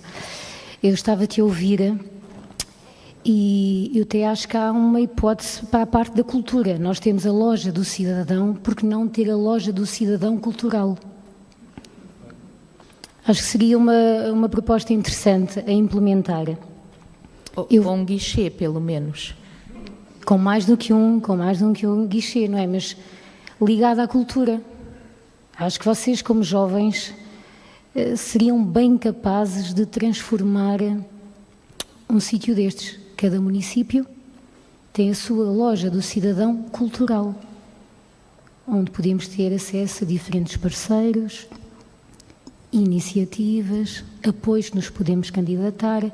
A parte da capacitação, que eu também acho que é muito importante, eu própria como professora tenho alguma dificuldade em acompanhar esta evolução, exatamente porque fui educada de uma forma diferente, fui exposta a diferentes estímulos, procuro formação diferenciada, é verdade, mas eu própria tenho dificuldade em encontrá-la. Formação que pense fora da caixa, de acordo com os vossos interesses. Se tiveres conhecimento de algum desses locais, eu agradeço, porque eu estou interessada em capacitar-me. A senhora vereadora está a tirar notas, eu anoto. Eu vou perguntar à Elizabeth se há alguém online que tenha perguntas. Sim, nós temos uma pergunta da Sophie Cotani e ela está a falar-nos do Instituto Paulo Freire, Berlim, e ela pergunta qual é o acolhimento oficial nas escolas em Portugal destas sugestões de usar mais a cultura, a arte e o património na educação e na escola portuguesa. Sara, penso que esta pergunta pode ser respondida pelo Plano Nacional das Artes e pela senhora professora, se calhar.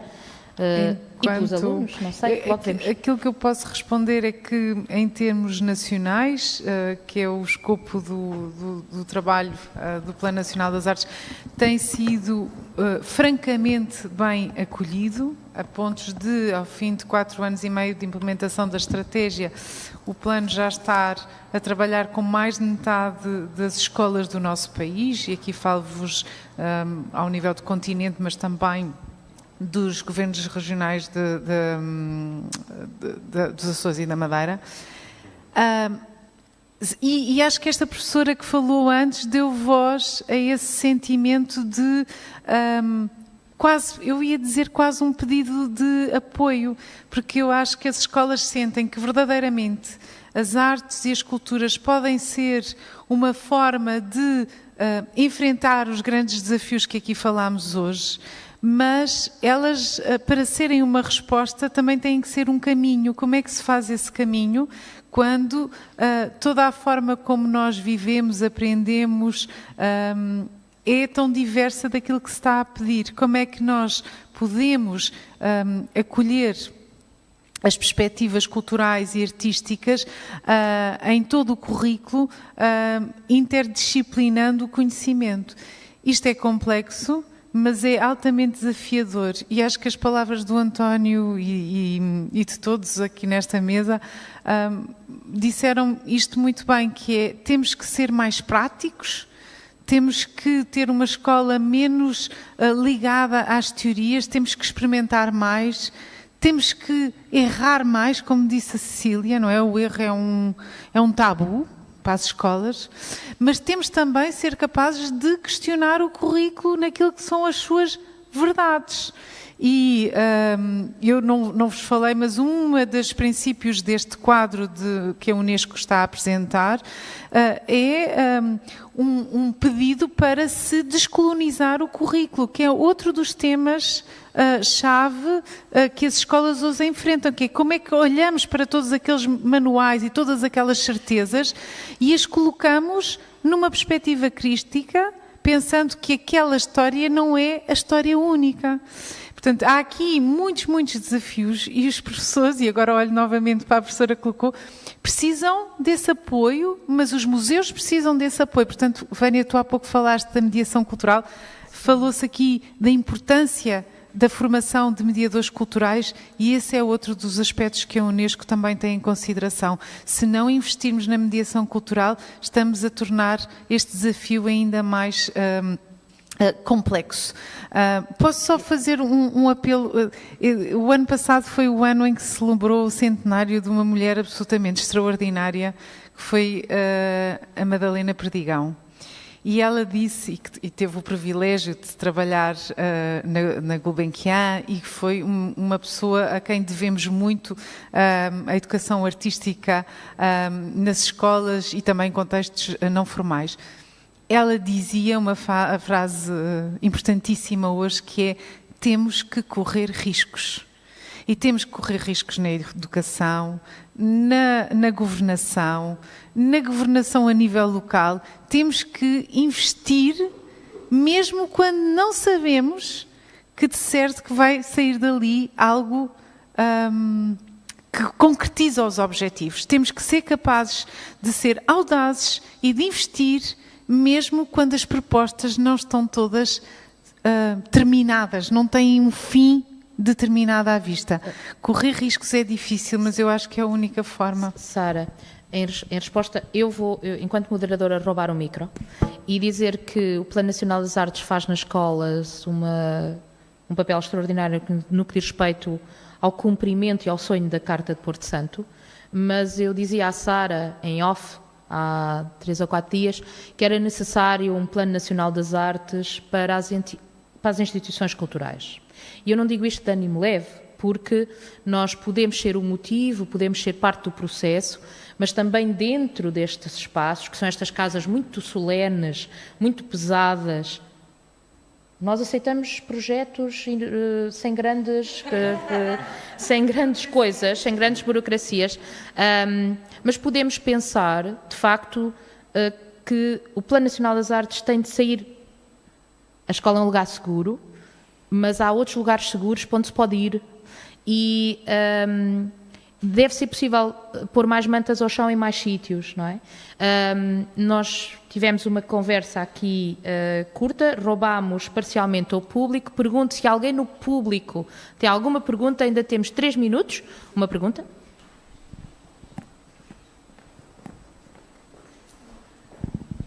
Obrigada, boa tarde. Obrigada, o meu nome é Cátia Cardoso. Eu tenho aqui 2 questões, acho que também são mais para a Sara, embora qualquer dos elementos do painel poderá responder. Mas a primeira tem que ver com a questão da democracia cultural. Portanto, nós estamos efetivamente aqui numa mudança de paradigma, depois de termos percebido que as políticas de democratização da cultura não estavam a funcionar. Estamos agora com o Plano Nacional das Artes a tentar passar para este modelo da democracia cultural. E o Plano Nacional das Artes abrange precisamente 2 outros planos planos que já existiam e que dizem respeito a expressões artísticas muito específicas, que é o Plano Nacional da Leitura e o Plano Nacional do Cinema. E ambos estes planos têm já as suas sugestões de livros e de filmes e, portanto, eu questiono, assim, num jeito reflexivo, não é?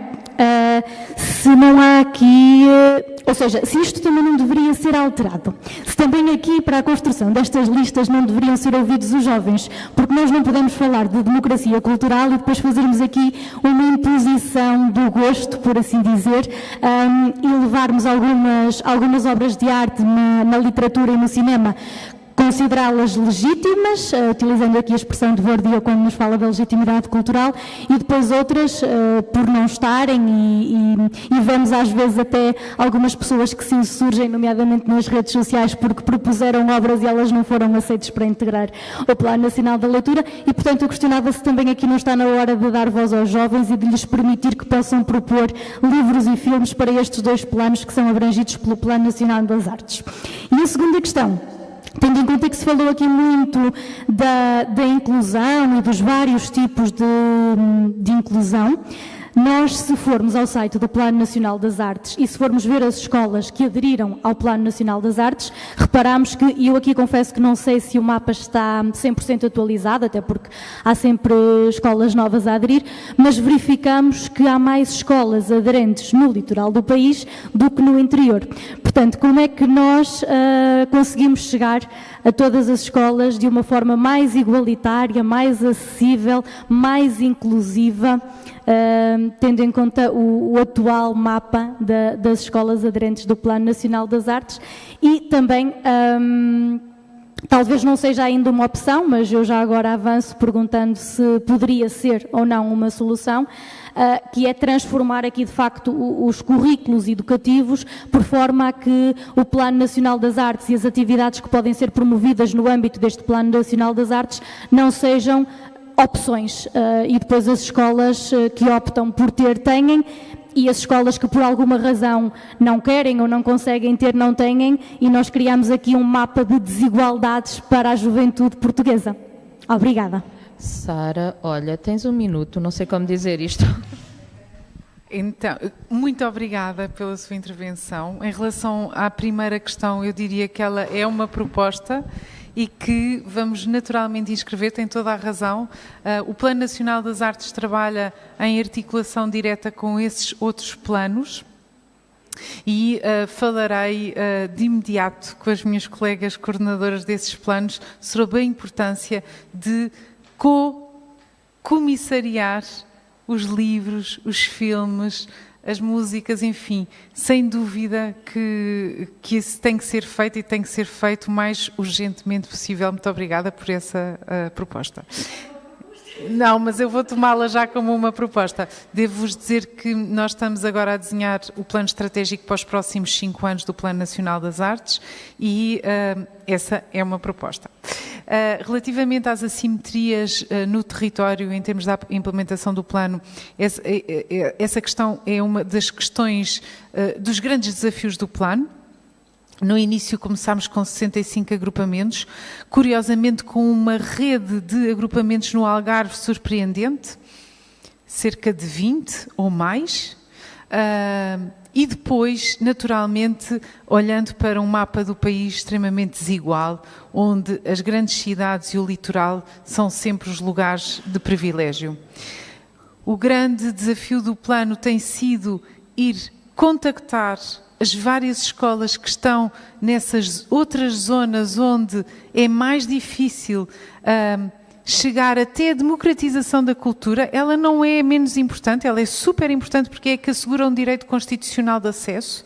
Nós temos é que saber complementá-la com a democracia cultural, que é aquela que deixamos de ser só os consumidores e podemos ser mais do que isso, co-construtores, e neste momento já conseguimos ter um mapa menos desigual. Quando olhamos para o mapa do país temos que ter em consideração outro aspecto, que é as zonas onde há menos densidade populacional, as zonas onde a coesão social ainda não está tão firmada, também às vezes correspondem a zonas geograficamente mais difíceis de implementação. Portanto, nós não podemos esperar ter a mesma densidade de escolas num Alentejo muito mais, eu vou chamar, com muito menos população, do que temos, por exemplo, no norte do país, onde historicamente há uma agregação das pessoas ao território de outra forma. Portanto, o país é desigual em termos de densidade populacional e isso reverte-se nas escolas, e o Plano Nacional das Artes também tem uma implementação. Quando olhamos para o mapa assim, sem olhar para o total das escolas, é natural que vejamos isso. De qualquer maneira, o grande investimento tem sido, naturalmente, em trabalhar com essas escolas, nomeadamente ao nível do Alentejo. Houve agora um grande crescimento de agrupamentos a aderir ao plano. Nós queremos que a pedagogia do desejo, queremos que a força do desejo seja o grande motor de implementação desta estratégia. Ela não é, nem nunca pode ser uma estratégia de imposição, porque as artes e as culturas não se impõem, elas fazem parte da nossa vida, são parte da nossa maneira de estar no mundo. Portanto, têm que ser movidas pela força que eu conheço maior que existe, que é a força de desejar. E esse tem sido, se calhar, o fator mais sustentável da relação com o plano. Quando as decisões vêm de cima para baixo, quando elas são impostas, raramente perduram no tempo. Então, dizer isto, mas sim, muito obrigada pelas suas questões. Sara, ainda bem que acabaste, porque como não consegui interromper esta questão em torno do desejo, não é? Não era possível. Portanto, este papel de moderadora tem agora... Eu estive ao telemóvel o tempo todo a tentar usar o cronómetro. Obrigada, tentámos cumprir. Lígia, é teu o palco. Muitíssimo obrigada, António, Margarida, Cecília e Sara. E obrigada ao público. Até já.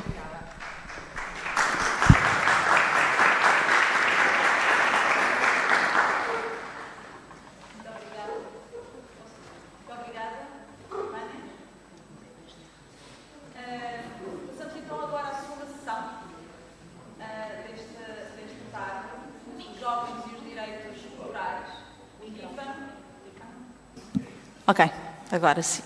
Então passamos agora, obrigada Vânia, passamos agora à segunda parte do programa, os jovens e os direitos culturais. Este evento formativo propõe a partilha de conhecimentos e a demonstração de experiências concretas de como colocar esta colaboração intergeracional em marcha. E vamos apresentar então neste contexto duas propostas. A primeira proposta é o método, já aqui falado, mandar a quem manda, é um nome muito especial que vocês vão ver de onde é que eu não vou, vai ser uma surpresa, vão perceber como é que ele surgiu, é um nome espontâneo, é uma coisa que aconteceu, este mandar a quem manda, e vai ser apresentado pela voz da Carlota Quintão, que é socióloga e ideóloga deste método e que foi criado a propósito exatamente do desenvolvimento da adenda à Carta do Porto Santo e que tem estado a ser implementado em Portugal, em vários locais em Portugal, mas também noutros países da Europa e, portanto, esperemos ter conclusões finais em breve, mas agora a Carlota vai apresentar o método e algumas análises ainda exploratórias do mesmo. De seguida, chamarei o Rui Matoso e o João Amaral. O Rui Matoso, que é professor da ESAD, CR, da Escola Superior de Arte e Design, e é produtor cultural também, dá aulas no curso de Programação e Produção Cultural, é meu colega. E o João Amaral, que é um aluno do terceiro ano, aluno finalista, que está agora em estágio. Estávamos a falar da parte da componente prática das aprendizagens, e ele está em estágio na Divisão de Cultura da Câmara Municipal de Caldas da Rainha. E o João este projeto que nós vamos apresentar aqui, vocês têm estado a olhar para ele todo o tempo, sem saber o que era, mas o que está aqui exposto, e também ali na zona do café, são os cadernos reivindicativos. E os cadernos reivindicativos, eles vão depois explicar melhor, mas eu posso dizer como é que eles me chegaram a mim, quando nós estávamos a preparar a conferência Youth Action Culture, para a qual também o Rui Matoso foi convidado como observador, mas o Rui decidiu espontaneamente, na verdade, trazer para dentro da sua própria aula as questões, e estamos a falar de professores que ajudam os alunos a abrir o seu universo, não é? E a também a fomentar a troca entre aquilo que é o campo teórico e o plano de aprendizagem prática. E, portanto, o que o Rui fez foi fazer um briefing, ele explicará melhor, mas a propósito desta conferência, porque estes alunos eram os únicos do curso que não estavam a preparar, não estavam a participar na organização da conferência. O primeiro ano participou, o segundo também, o terceiro ano já estava quase de saída.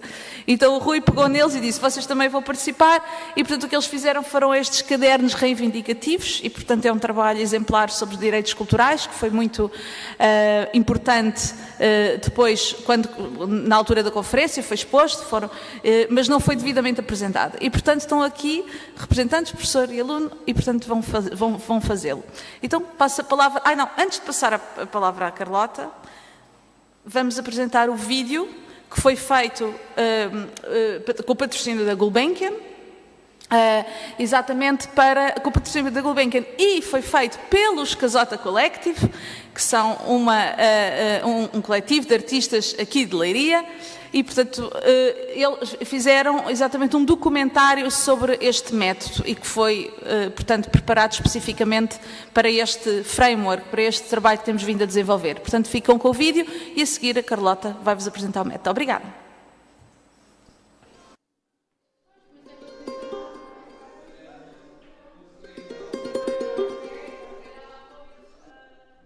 A cultura para mim é um conjunto de valores, crenças, campos artísticos, tradições, que são passadas de geração em geração. Vejo a arte como uma forma, um exponente máximo da cultura do povo. A nossa interpretação de cultura foi muito como a cultura, como uma parte da vida de toda a gente.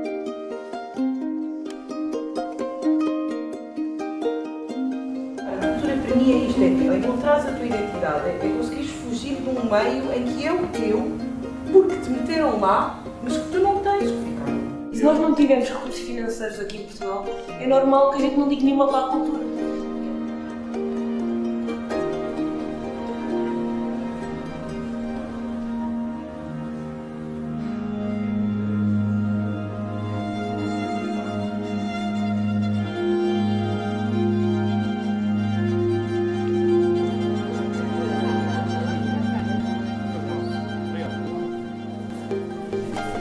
Vocês conhecem-se? Todos uns aos outros?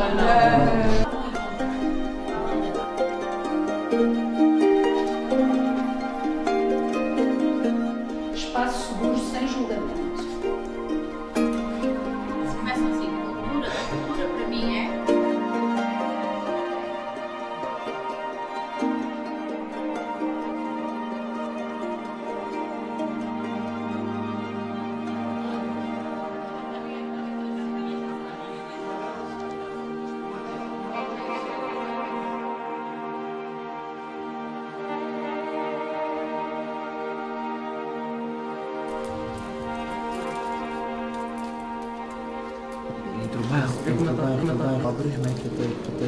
Aos ricos, este é o percurso para eles terem sucesso. A cultura é formada por pessoas, ou seja, precisa de pessoas. A nossa cultura é muito rica, mas só que o outro lado não consegue ver porque tem uma barreira enorme. Neste lado estamos todos juntos em escolas, em recreios a fazer coisas todos juntos, em união, e neste lado tem professores particulares em casa, e tudo. Se calhar desse lado aqui, os outros chamam-nos de ricos, mas aqui não somos mais ricos que eles, porque aqui dividimos culturas, estamos sempre todos juntos. A cultura é ponto entre os dois bairros, é ponto entre o lado menos rico e o lado mais rico. Sim. A cultura é também aprender, é isso que tu estás a dizer? É aprender com o outro diferente.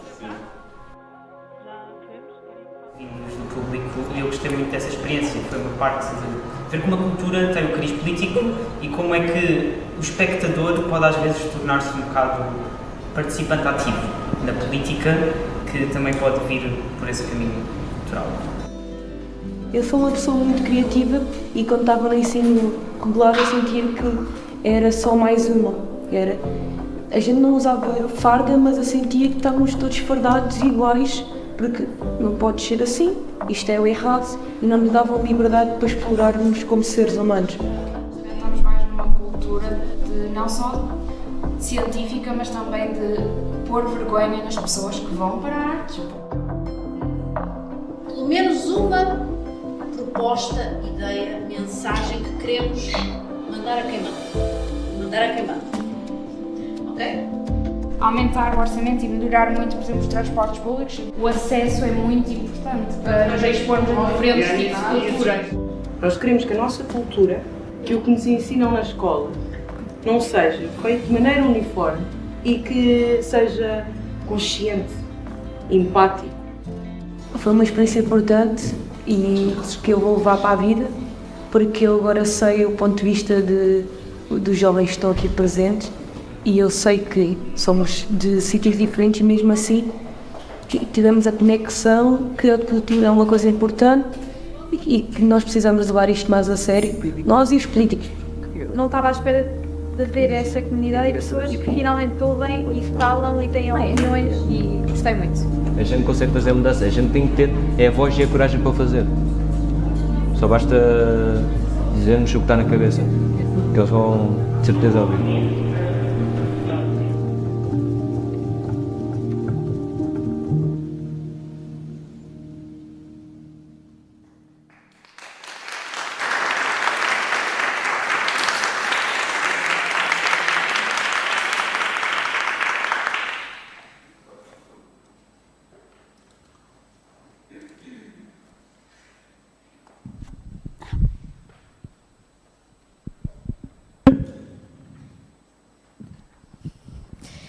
Boa tarde.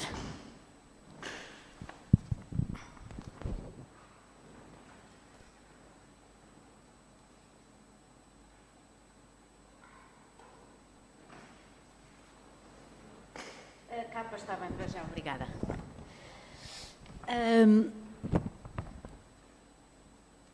Boa tarde. Gostaria de começar por agradecer, por acaso peço-lhe que passe, por favor. Diz-me o seu nome, desculpe. Dina, obrigada, Dina, vou chamá-la várias vezes. Então, boa tarde. Gostava de começar pelos agradecimentos. Desde já, eu vou ter que mudar porque também vou ter que ver para me guiar. Desde já, e antes de mais, muito obrigada ao Daniel Pacheco por este vídeo.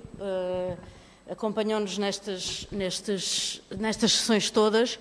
E fiquei muitíssimo emocionada ao ver este produto final, porque senti mesmo que ele captou alguns dos elementos fundamentais do método.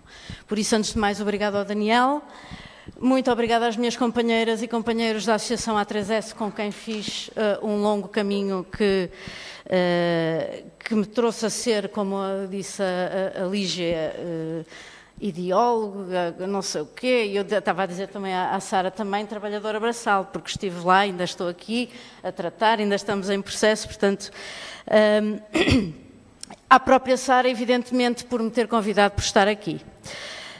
A todas as pessoas que estiveram e estão envolvidas na organização do evento, a toda a gente que nos vê e ouve aqui presencialmente no Museu de Leiria e virtualmente a nível global, obrigada a todas as pessoas que extraíram minério para construir as nossas tecnologias de informação e comunicação. Obrigada a muitos pensadores, cientistas, ativistas que construíram corpos teóricos e abordagens metodológicas críticas.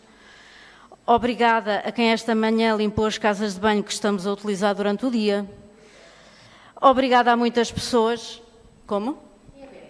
A Beta. Obrigada, Beta. Obrigada a quem esta manhã... obrigada a muitas outras pessoas que favoreceram o privilégio de eu poder estar aqui com este microfone hoje. Não sei se concordarão, mas numa reflexão pessoal diria que, com quase 100% de certeza, as pessoas que estão a ouvir-nos agora ou algum dia, eventualmente, visualizarão esta conferência, estão certamente entre os 40, para não dizer entre os 20 ou os 10 menos desfavorecidos do planeta. Posso, Dina, pedir-lhe para passar? Feitos os agradecimentos, apresentações, peço-vos 3 minutos de introspeção. Dina?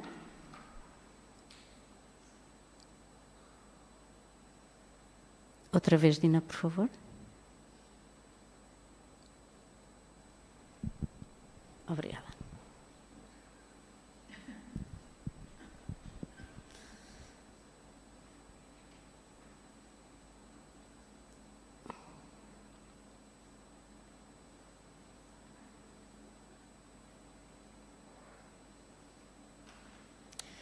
Não é por acaso que eu faço estas perguntas, é porque um dos princípios metodológicos mais importantes deste método, e a senhora vereadora também já reforçou essa ideia no seu discurso anterior, mas um dos princípios metodológicos mais importantes é exatamente começar por perguntas. Idealmente até chegar a essas perguntas, às perguntas significantes com quem estamos a perguntar sobre o mundo, com quem estamos a querer conhecer mais. Neste caso, nós já tínhamos um tema e, portanto, na verdade, elaboramos as perguntas à partida. E, portanto, o Mandar a Quem Manda teve 3 perguntas fundamentais que guiaram o itinerário de aprendizagem que o método propõe. Sim. Isto foi só uma referência de última hora, não menos importante, mas, digamos, uma das referências, não quis dizer um conjunto infinito de referências, mas, obviamente, Paulo Freire, uma das referências fundamentais. E agora sim, as perguntas do método. Estas foram as perguntas geradoras do método que, em conjunto, com o Plano Nacional das Artes, um conjunto de investigadores, nomeadamente os da Rede Europeia de Observatórios da Educação Artística e Cultural, chegamos a este conjunto de perguntas. Do ponto de vista, um outro princípio central, segundo, enfim, não tem ordem, Dina, pode passar, por favor. Só muito rapidamente, a Sara já fez esta explicação, mas muito rapidamente, um segundo princípio central da metodologia tem a ver com favorecer a tomada de consciência pelos participantes do seu lugar de sujeitos políticos. O aqui e o agora, o que é que estamos a fazer, daí também as perguntas iniciais. Neste caso em concreto, estamos, em rigor, num processo político formal. Muitas vezes em processos educativos e em termos de abordagem pedagógica, a questão do sujeito político de uma forma genérica. Agora, neste caso, nós não convocamos os jovens e as jovens apenas no seu sentido genérico, convocamos-los também no sentido estrito senso do sistema político formal. Talvez não seja o caso dos jovens ucranianos que, não tenho a certeza, que exilados, penso eu, na Polónia por motivo da guerra, talvez eles não tenham todos esses direitos de cidadania. Mas, portanto, convocados no seu papel de membros efetivos de uma comunidade política, de uma cidadania nacional e europeia. A Sara já foi dizendo, portanto, o método foi construído especificamente com este objetivo de construir a adenda, portanto, de auscultar os jovens sobre estes temas e construir a adenda, e está na fase final do teste piloto. O que vos trago aqui, portanto, só para também esclarecer expectativas, o que vos trago aqui não é a resposta dos jovens àquelas 3 perguntas. Isso está a ser tratado pela Rede de Investigadores Europeia. O que vos trago aqui é precisamente o método, o como é que chegamos lá, o como é que fizemos. Dina, posso pedir-lhe, por favor, também... exercício 2. Imaginem que se iam apresentar agora aqui, nesta situação em concreto, tal como as perguntas que há pouco sugeri que fizessem a vocês mesmas, e que escolhessem um símbolo para se apresentar. o que é que diriam a esta plateia? Que símbolo escolheriam e como é que se apresentariam? Certamente não é o momento aqui de vos dar essa palavra, porque estamos num formato de conferência, mas foi exatamente esta a dinâmica de quebra-gelo que usamos no método.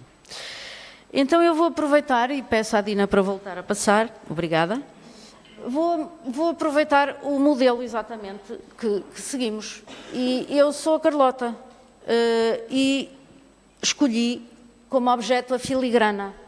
Para quem não sabe, a filigrana é uma técnica artesanal de trabalho com filamentos de ouro muito fino, portanto, laborioso, delicado. E escolhi este objeto porque simboliza para mim este trabalho de 17 anos, de profunda inquietação, questionamento sobre como produzir transformação, como romper com as nossas lógicas de reprodução diária, contínua, de reprodução dos modos de fazer. Não vos vou maçar com muitos detalhes, até porque já foram hoje aqui faladas muitas coisas, mas talvez perca agora um bocadinho as minhas folhas para fazer um comentário também àquilo que ouvimos, mas explicar-vos então, porque a maioria das ideias aqui já foram expostas também e eu sinto que talvez pudesse acrescentar em modo de debate de ideias algumas que me parecem serem importantes, acrescentando ao que foi dito.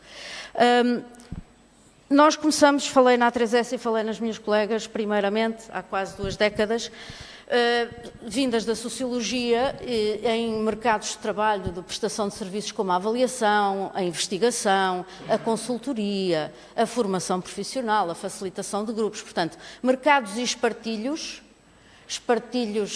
como falava uma das nossas jovens no vídeo, que se sentia uma farda, o mercado da avaliação é uma farda, o financiamento da investigação é uma farda, são fardas, modos de fazer, quadros teóricos, maneiras de se trabalhar, que não deixam de ser espartilhos. E, portanto, começávamos já nessa altura com muita inquietação a querer captar a tal voz das pessoas, ouvi-las e, sobretudo, e aqui começo também talvez a introduzir um elemento crítico, sobretudo também a passar da ideia de perguntar às pessoas, e sobretudo porque trabalhamos com pessoas, em particular, situação de vulnerabilidade, o que quer que isto queira dizer, provavelmente hoje já não se diz exatamente desta maneira, mas se quiserem com pessoas com pouco habituadas à utilização do verbo, pouco habituadas à utilização de espaços como este, ou como outro, ou como uma sala de aula, como outros espaços formais que impõem desde logo os constrangimentos. E, portanto, era um pouco como desenvolver métodos alternativos para verdadeiramente ouvir. E aqui é neste sentido, não basta perguntar. Não basta perguntar aos jovens, não basta perguntar às pessoas em situação de pobreza extrema. Não basta perguntar às pessoas imigrantes que desconhecem e que chegam. Não basta perguntar porque as pessoas ainda não conhecem a realidade, os jovens ainda não conhecem o que querem. Não quer dizer que não saibam o que querem. Quero dizer que temos que encontrar caminhos para esta expressão, para esta descoberta. Antes fosse perguntar e ser a resposta. Não é porque estão calados, é porque ainda não criamos condições dessa escuta. Mas a escuta é pouco. Quisemos a seguir dar voz. E o que era dar voz? Era dar voz sem trazer a informação e as representações cientificamente recolhidas em entrevistas, em focus group, em isto, em aquilo. Mas trazer essas palavras era uma atividade meramente extrativista da ciência ou da avaliação. Trazíamos, devolvíamos o que as pessoas pensavam ao financiador e ia tudo para o relatório, para a gaveta que nunca mais ninguém lia. Para que é que isto serve? Para nada. Então, dar voz. E dar voz é o quê? É expressar e encontrar outros métodos de expressar de forma mais respeitosa, digamos assim, mais, não é respeitosa, mais direta, verdadeiramente aquilo que as pessoas dizem. Mas ainda assim, isto é um passo importante, mas pouco. Pouco, porque depois o que é que se faz com isso? Enfim, desenvolvemos e sofisticamos os nossos discursos. Daí que, em último momento, estamos aqui a falar precisamente nesta questão dos espaços. E aqui está o croquis do primeiro momento da nossa método Mandar a Quem Manda, e dizer-vos que, de facto, da importância, só sublinhar aquilo que já foi dito, da importância do espaço ser pensado em detalhe, de acordo com aquilo que nós imaginamos que lá vai acontecer. E, portanto, é preciso, sim, perder muito tempo, muitas horas, muita dedicação. Não é perder, é dedicar, é investir, a perceber como podemos transformar os espaços versáteis, agradáveis e que favoreçam aquilo que imaginamos que lá possa acontecer, ou pelo menos dar hipótese que assim seja. Dizer também que, também numa perspectiva dialogante com as comunicações anteriores, se quiserem, eu não acredito já em abordagens solucionistas. Não acredito, claro que as propostas são importantes, a mentoria, ou a mediação, ou outras formas de capacitação, mas não temos as soluções na ponta da varinha mágica. Se tivéssemos, não estávamos na situação complicada que estamos. Portanto, o momento de estarmos em conjunto, em grupos como este, seja sobre a cultura, seja sobre outros assuntos, são momentos em que temos que ter a oportunidade de deixar que a construção, que a ideia, que novas dinâmicas, que novas formas de fazer em conjunto surjam. As abordagens solucionistas que nós esperamos, aquilo que a Sara dizia também sobre a necessidade de arriscar, a necessidade de financiar, apoiar, sem saber exatamente onde é que vamos chegar. E se calhar não vamos chegar este ano, nem para o ano, nem para o ano. Se fosse simples, chegávamos mais depressa. O complexo demora tempo. O processo tem que ser de qualidade, o processo tem que ser seguro, o processo tem que ser qualificante. Portanto, precisamos de espaços e tempos contra-hegemónicos e, portanto, o método procura intencionalmente desconstruir alguns dos elementos fundamentais do espaço e do tempo, convencional. Espaços que não reportam à organização institucional, como eu já disse, espaços que favorecem, por exemplo, o olhar entre todos, a flexibilização na sua utilização, que facilitam os círculos e assembleias, favorecendo os modus operandi democráticos, por exemplo, o contacto ocular, são exemplos de como os espaços podem ser trabalhados. Tempos não hegemónicos, ou seja, não regidos por lógicas de produtividade.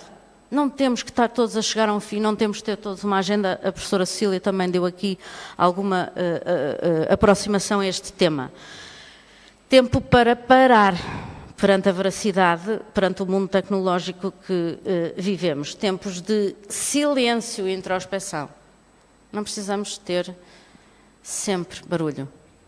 Não precisamos ter sempre festa. Não precisamos estar sempre a brilhar. Não precisamos estar sempre... tempos de sentir, estar, fazer. Portanto, retomando o que disse inicialmente, é um privilégio estar aqui hoje e partilhar este método e retribuir de alguma forma de forma aberta e para o bem comum este método que resultou em alguns aspectos positivos. Obrigada. Portanto, vou-vos falar sobretudo mais do método do que, e das técnicas do que da metodologia e dos procedimentos. A metodologia seria demasiado vasto para abordarmos aqui e já expliquei também a questão da fase do processo piloto. Portanto, por favor, Dina. Ok, então vamos entrar aqui... Um curto comentário sobre as fontes, porque verdadeiramente são as fontes metodológicas que inspiram este método, como outros que nós temos vindo a desenvolver similares, com princípios similares, não é? Portanto, é a base. usa uma combinatória de 3 fontes fundamentais. As metodologias das ciências sociais, portanto, metodologias qualitativas e quantitativas, mas abordagens fundamentalmente qualitativas, o que significa é importante a maneira como recolhemos os dados, a forma como usamos os dados, tratamos as questões de anonimatos, tratamos a questão de divulgação, de devolução, toda a ética deontológica é muito importante no tratamento dos dados, assim como as questões de qualidade, fiabilidade e validade científica da informação que se recolhe. Uma segunda fonte muito importante, a questão do trabalho com símbolos físicos. É uma prática que vem, e aqueles objetos que viram, e uma linguagem que nós usamos, que vamos ver mais à frente, que se chama Inner Images, que é com pedras, areia, já lá iremos, vem, digamos assim, de uma prática de mais de 30 anos, talvez neste momento já cerca de 40, da área do aconselhamento e da psiquiatria. Nós não usamos o método tal e qual, usamos apenas os instrumentos e alguns das características fundamentais que os instrumentos têm, e que é o facto de serem físicos, ou seja, é um trabalho simbólico, é verdade, mas não é um simbólico mental, não é um simbólico pictórico, é um simbólico físico, presencial, o aqui, o agora, o tocar, o levantar, o escolher, o ir. Significa performativo, significa fazer, significa a importância de olharmos os espaços, a qualidade dos espaços, a qualidade dos adereços e a questão presencial e de estar aqui.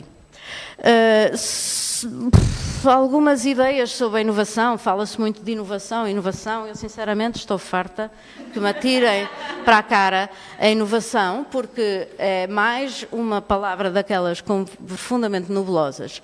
É uma combinação eclética de paradigmas e de princípios metodológicos, este método, sim, e nesse sentido tem algum elemento de novidade.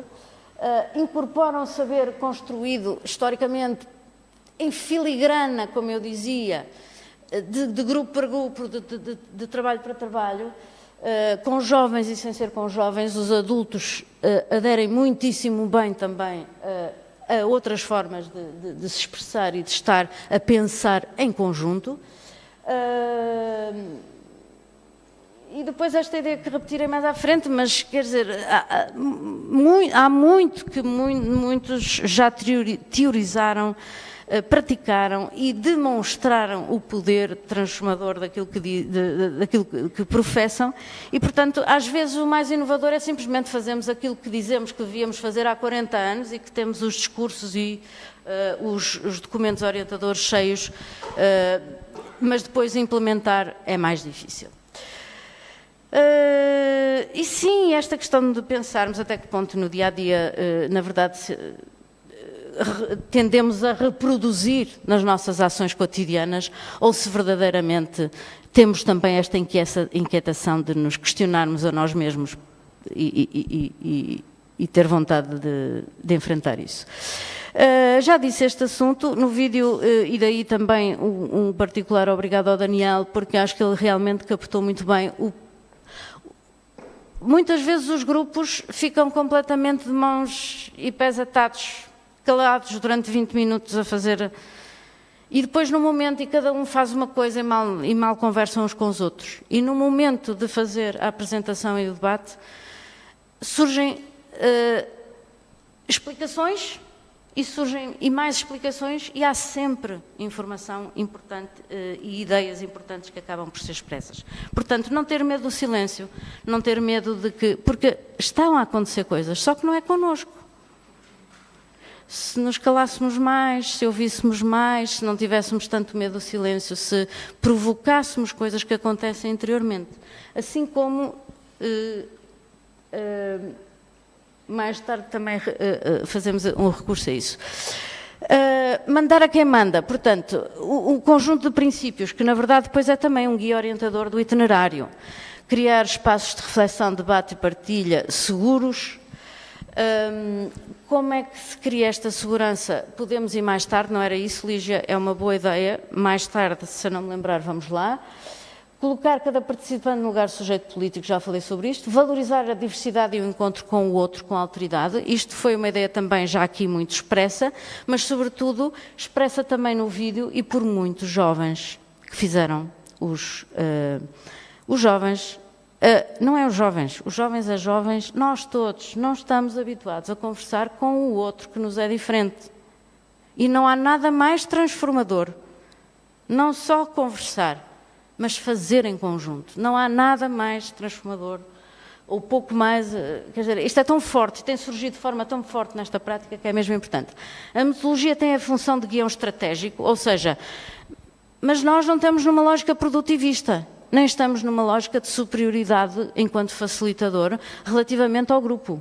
Portanto, se a reflexão do grupo seguir caminhos distintos daqueles que foram planeados pelo facilitador, o que importa é que estejam a seguir perguntas, o que importa é que estejam a procurar respostas, o que importa é que estejam a procurar novas formas de compreender o mundo e de fazer alguma coisa. É isso que importa mais. É esse o papel do facilitador. E garantir a segurança, e garantir os tempos, essas coisas. Uma abordagem integral que é ao mesmo tempo uma intencionalidade de investigação, uma intencionalidade pedagógica, uma intencionalidade reivindicativa e de busca de identidade. Por fim, e muito importante, a sistematização da experiência. É o princípio autorreflexivo e meta-reflexivo do que é que andamos aqui a fazer, para que é que serviu aquilo que fizemos. Mandar a quem manda, passos, preparação, acolhimento, enquadramento e quebra-gelo, as 3 perguntas que já vimos e, por fim, a sistematização. Já falei disto tudo, podemos avançar mais depressa, até para deixar tempo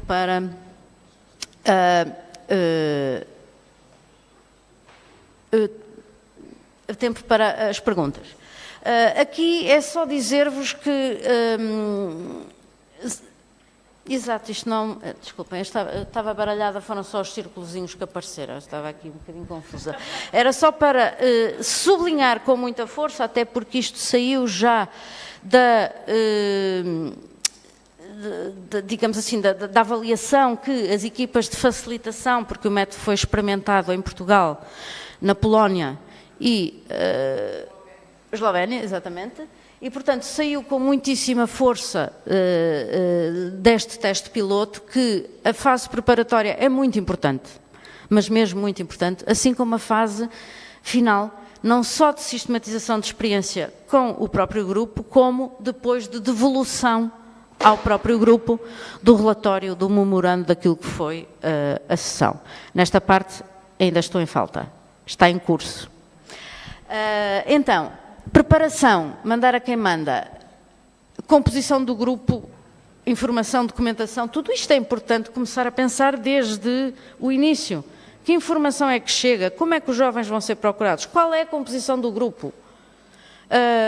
Se terem todos a mesma informação, à partida.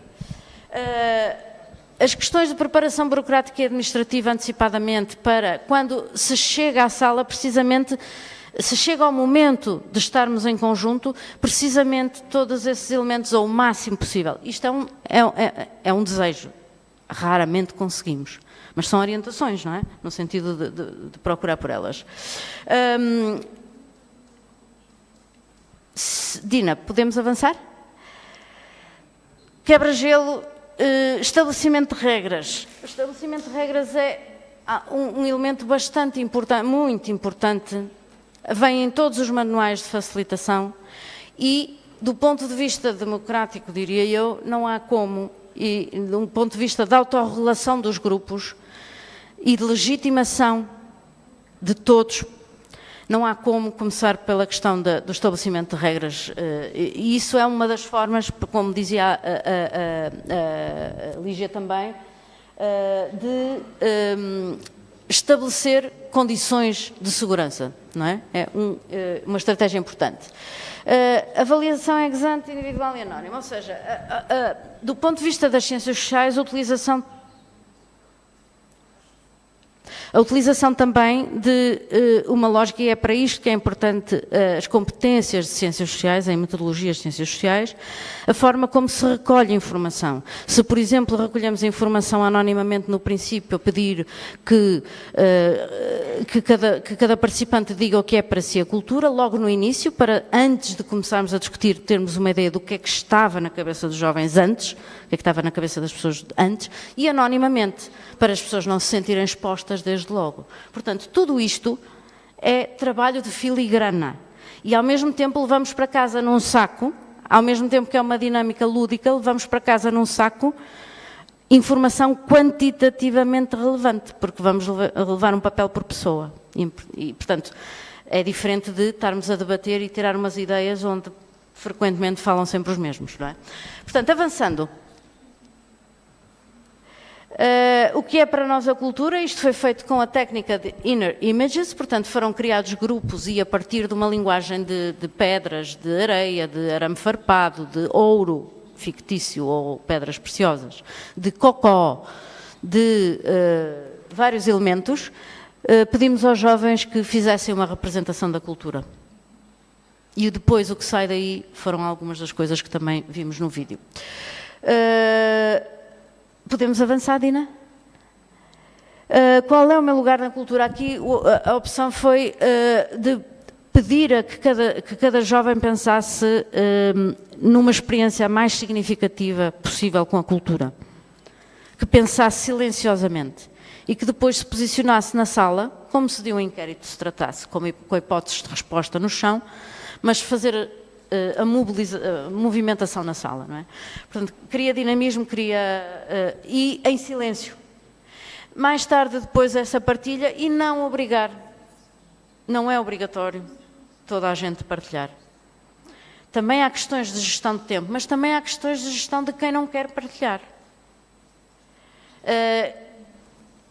Seguindo. Mensagens. Aqui foi completamente livre. Portanto, seja de que maneira for, ao fim de 2h30 há questões de ritmo também. Questões de ritmo, de intensidade. E, portanto, pensar, o método é também pensar como é que vamos gerir a quantidade de pessoas que temos, os ritmos que vamos imprimir, a pressão, a descompressão, exercícios de... Seguindo. A sistematização de experiências, a avaliação as dinâmicas de avaliação na ronda final, onde é muito importante, e perguntamos o workshop numa palavra, uma classificação quantitativa de 1 a 10, e depois para completar algumas frases. No caso, nem todos os grupos isto foi possível fazer de forma individual, porque a nossa ideia era de facto trazer também aqui quantitativamente esta avaliação mais fundamentada, mas quando isso não foi possível, é absolutamente fundamental fazermos um momento que seja final, porque acreditem que é aí que sai muita coisa e a quente. E aquilo que era, porventura, a pressa de ir embora, desaparece. E somos capazes de estar na sala mais meia hora. Seguindo, Dina, por favor. Depois... Já fora digamos, depois do final, há a questão do tratamento de dados e depois a devolução, não é? É a fase em que estamos neste momento, ainda no teste piloto, e se tiverem questões sobre isto, podemos avançar. Posso pedir para avançar? Ok. Na verdade, a Margarida... Lígia, qual é o tempo? Faltam-nos... Falei 24 minutos. Posso falar mais um bocadinho? Então, se calhar, aproveitava e pedia à Margarida e ao António, se quiserem, obviamente, a Margarida já fez, começou por um testemunho do que é que tinha sido a experiência do método. Não sei se querem falar já ou pensar, depois de ouvirem a explicação do que é que está por dentro, o que é que vos sugere dizer? O microfone? Venham para aqui, pode ser?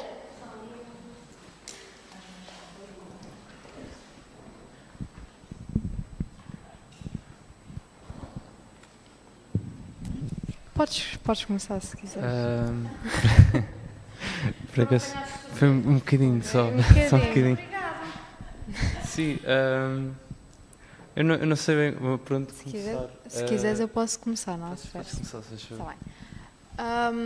Eu, por acaso, não reforcei quando estava aqui a falar, porque estava meio desorientada. Mas eu gostei muito deste workshop porque senti-me bastante ouvida. E acho que isso é mesmo essencial. E gostei mesmo, então, de parabéns com os métodos que utilizaram, porque ajudou-me bastante a descontrair. E uma pessoa, quando está muito nervosa, às vezes está só a pensar em dizer o que está certo e não no que pensa. E acaba por limitar bastante uma pessoa do que quer dizer ou como se quer expressar. Os quebra-gelos funcionaram lindamente. Aquela parte das rochas com as areias e isso acabou por... Eu pensava que toda a gente ia fazer o mesmo, mas não houve uma resposta igual. E acho que ajudou bastante a falar também com os colegas da equipa, porque se estás numa mesa redonda e cada um fala à sua vez, não acabas por conhecer ninguém e só pensas o que é que eu vou dizer depois. Mas pronto, senti-me mesmo ouvida durante todo o processo. O único problema que eu achei foi mesmo a falta de tempo, porque acabámos por desenvolver... No início estávamos todos nervosos, estávamos bastante caladinhos, mas ao final do dia nós estávamos todos a falar e era mesmo quem nos parasse que conseguia mesmo fazer-nos parar de falar, que nós sozinhos não íamos lá. Mas pronto. Para mim é mais ou menos o mesmo, honestamente. Eu gostei muito do quebra-gelo, porque eu pessoalmente sou uma pessoa tenho muita ansiedade social e também acho que nestes tipos de experiências e workshops com jovens existe mesmo muito uma dificuldade de te mostrares e de seres tu mesmo, a dizeres aquilo que tu realmente pensas, e eu acho que o quebra-gelo funciona de uma maneira que deu o mesmo espaço para as pessoas dizerem realmente o que é que sentem, o que é que pensam e para serem verdadeiras naquele processo inteiro.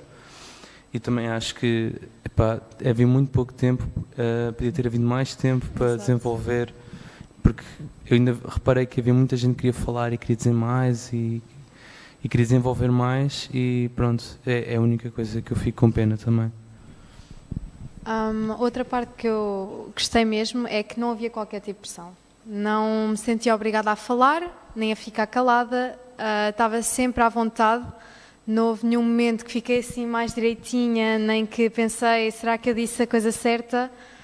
Achei que o quebra-gelo também ajudou nisso, porque se fosse uma coisa tão formal, ia sentir-me num ambiente mais formal, como acabou por ser um ambiente tão informal, mas não com isso, claro que não foi, não parou de ter seriedade. Sabíamos que era um assunto complexo, sabíamos que era uma coisa séria, só que não tínhamos que estar tensos enquanto estávamos a falar sobre isso. Era de uma forma mais natural e acabámos por nos conseguir expressar, pelo menos eu, conseguimos expressar muito melhor do que se estivesse num ambiente mais formal e com métodos mais tradicionais, se calhar. Gostei muito do brainstorming também, Sim. quando fizemos das palavras, isso foi muito giro. Qual brainstorming, então? Quando foi darmos palavras para o que é cultura e depois começámos ali a chutar imensas palavras. Exato. Foi muito giro essa parte e deu para desenvolver bastante, ver isso. Também gostei da parte final. Aquela parte final porque às vezes uma pessoa acaba por ter este tipo de conversas, o que é bom, mas acaba no final por sentir que não teve lá grande peso. Mas ao acabarmos nós claramente vimos que estávamos a formalizar o que nós estávamos a falar, por isso nós conseguimos ver aquela enorme papel que estava numa parede que estávamos a escrever o que é que nós achávamos que queríamos enviar. Acho que isso ajudou a nós darmos conta do que estávamos a dizer tinha peso e que não estávamos só a dizer assim levemente e que estávamos a ser tomados a sério, que às vezes falta um bocadinho, porque por mais que nós às vezes deem-nos a palavra e que digam podes dizer o que te apetecer, é um bocadinho posto de lado e não acabam por dar importância. Por isso eu senti que deram-nos importância e que nos ouviram ao que dissemos, de forma descontraída, mas séria. Podem ficar. Não querem? Fiquem a fazer-me companhia. Então, muito rapidamente,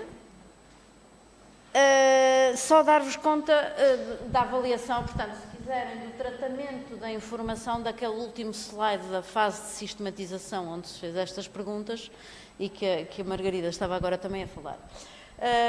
Workshop numa classificação de 1 a 10, e isto, portanto, é o teste piloto com os jovens todos europeus, enfim, foram 9 grupos, não é? 8,7, força, por favor, Sara. O grupo mais forte, digamos assim, de significados foi agradável, divertido, fixe ou cool, no inglês, excepcional, maravilhoso, excelente. O segundo grupo, interessante, surpreendente, inovador, provocador, diferente, desafiante. Partilha, troca, ouvir e ser ouvido, conversa, expressão, abertura, união e irmandade. E, por fim, debate, reflexão, informação, aprendizagem. Portanto, isto foram as palavras escolhidas pelos jovens para... podemos avançar, Sara? Mas, aqui já olhando mesmo, se quiserem, naquele tal... O que está por trás do slide é aquele tal formatozinho, aquele fatinho, farda da avaliação, não é? O desempenho, satisfação global e relevâncias altas expressa pela classificação, pelas palavras escolhidas e pelo aquilo que ainda agora ouvimos, que é, mesmo quando perguntamos o não gostei, a maioria das respostas foi falta de tempo. Foi pouco tempo. Ok, não, mais para cima, por favor. Ok. Ia só dizer que uma única pessoa, e isto já acontece com a utilização dos símbolos, do método com os símbolos, depois podemos falar disso se quiserem, mas houve uma única pessoa que disse que não achava muito bem, porque era uma forma de infantilização e que se queriam que os jovens estivessem na mesma mesa que os adultos a conversar, então não deveriam utilizar materiais infantilizadores. Isto acontece numa percentagem minúscula da experiência que nós temos, mesmo residual, e pronto, acontece às vezes, mas os adultos adoram a metodologia também. E os adultos letrados também. Por favor, Sara. Aprendi mais conhecimento e pontos de vista sobre a cultura, ajudou a organizar os pensamentos sobre a cultura e inspiração para pensar, e temos aqui algumas frases exemplificativas desta categoria de aprendizagem, digamos assim. A consciência da possibilidade e necessidade de diálogo, debate e aprendizagem entre pares e com os outros diferentes, isto é realmente aquilo que eu dizia no início, e as evidências em termos de testemunhos, não só no caso deste método, como temos também anteriormente, são imensas. Quando juntamos dispares, que mesmo em projetos com jovens, por exemplo, de Lisboa e do Porto, onde a violência surge logo à primeira, à segunda, se conseguirmos construir espaços, já estão a surgir amizades e trocas de contactos, como foi com o teu grupo, não foi, Margarida? No final era, dá cá o teu telefone, como é que o pessoal da secundária não se dá com o pessoal da Escola das Artes e como é que... Pronto. Aconteceu igualmente também em Lisboa com a turma, o grupo da Câmara.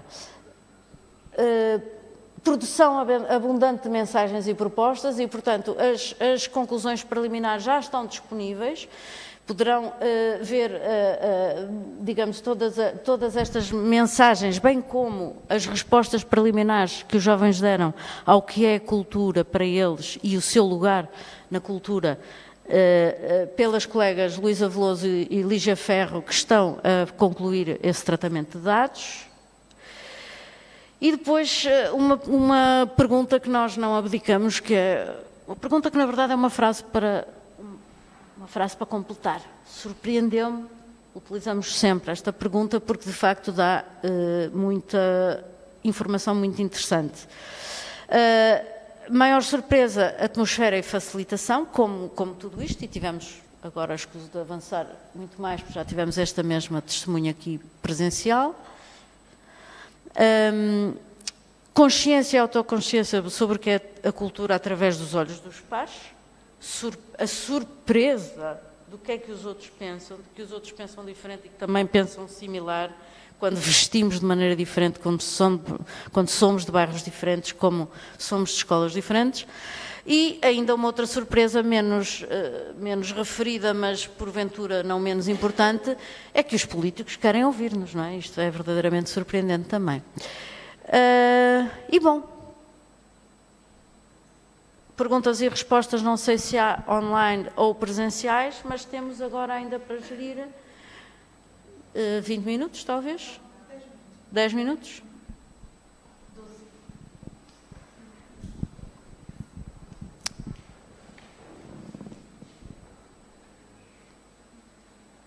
Temos perguntas presenciais?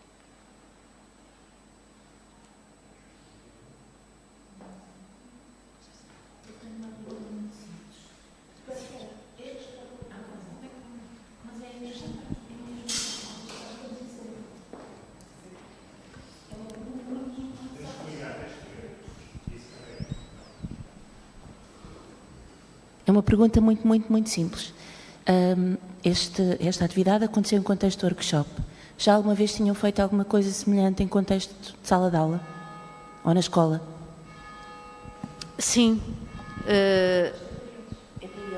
Desculpa. Está tudo bem.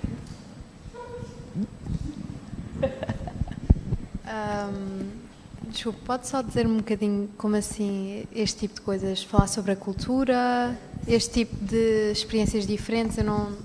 Então, numa sala de aula comum, numa disciplina qualquer, não importa qual, se foi artes ou se foi ciências, Sim. se já tinham feito alguma experiência deste género. Diferente, no sentido da metodologia, não é?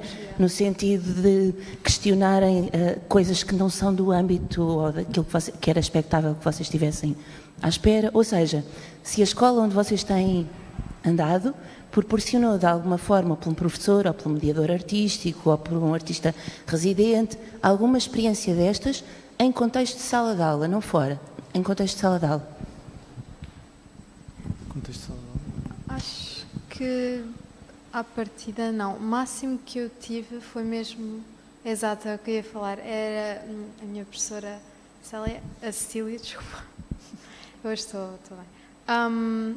Nós tínhamos uma espécie de palitos, pauzinhos mesmo, que nós escrevíamos o nosso nome e depois, ao longo da aula, eram os alunos que explicavam a matéria, que claro que a professora já tinha falado sobre ela, mas era só consolidar de outras palavras, em outras palavras, se calhar de uma forma mais complexa ou mais simples, dependendo do aluno, e acho que isso foi a coisa assim mais diferente que agora consigo-me recordar, mas acho que de resto, especialmente falar sobre cultura e isso...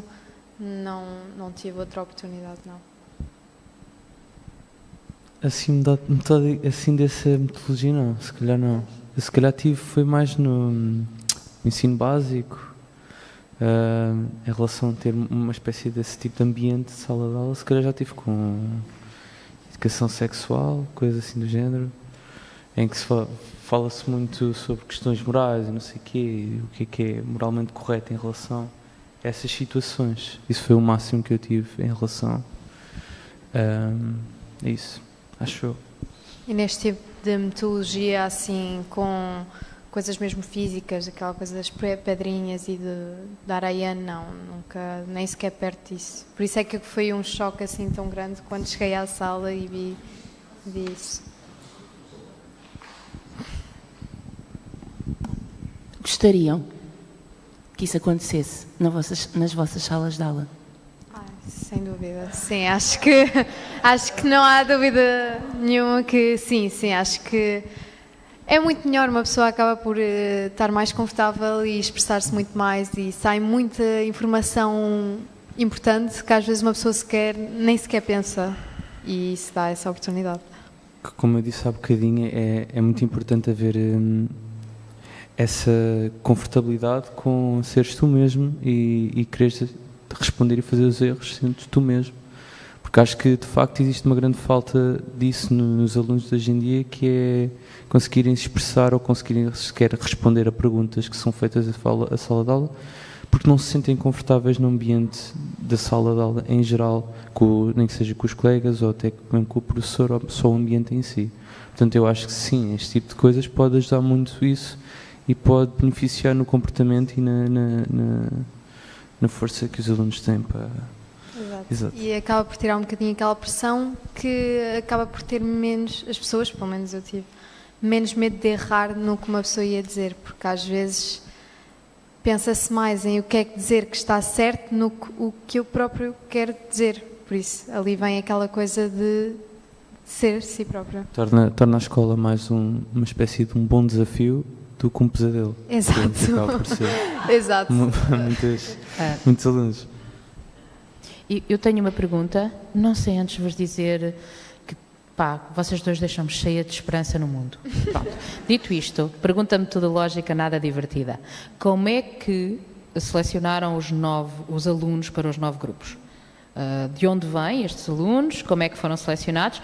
E são todos tão extraordinários como estes dois? Ou... São todos extraordinários. Isso são todos. Verdadeiramente. Sara, queres falar tu?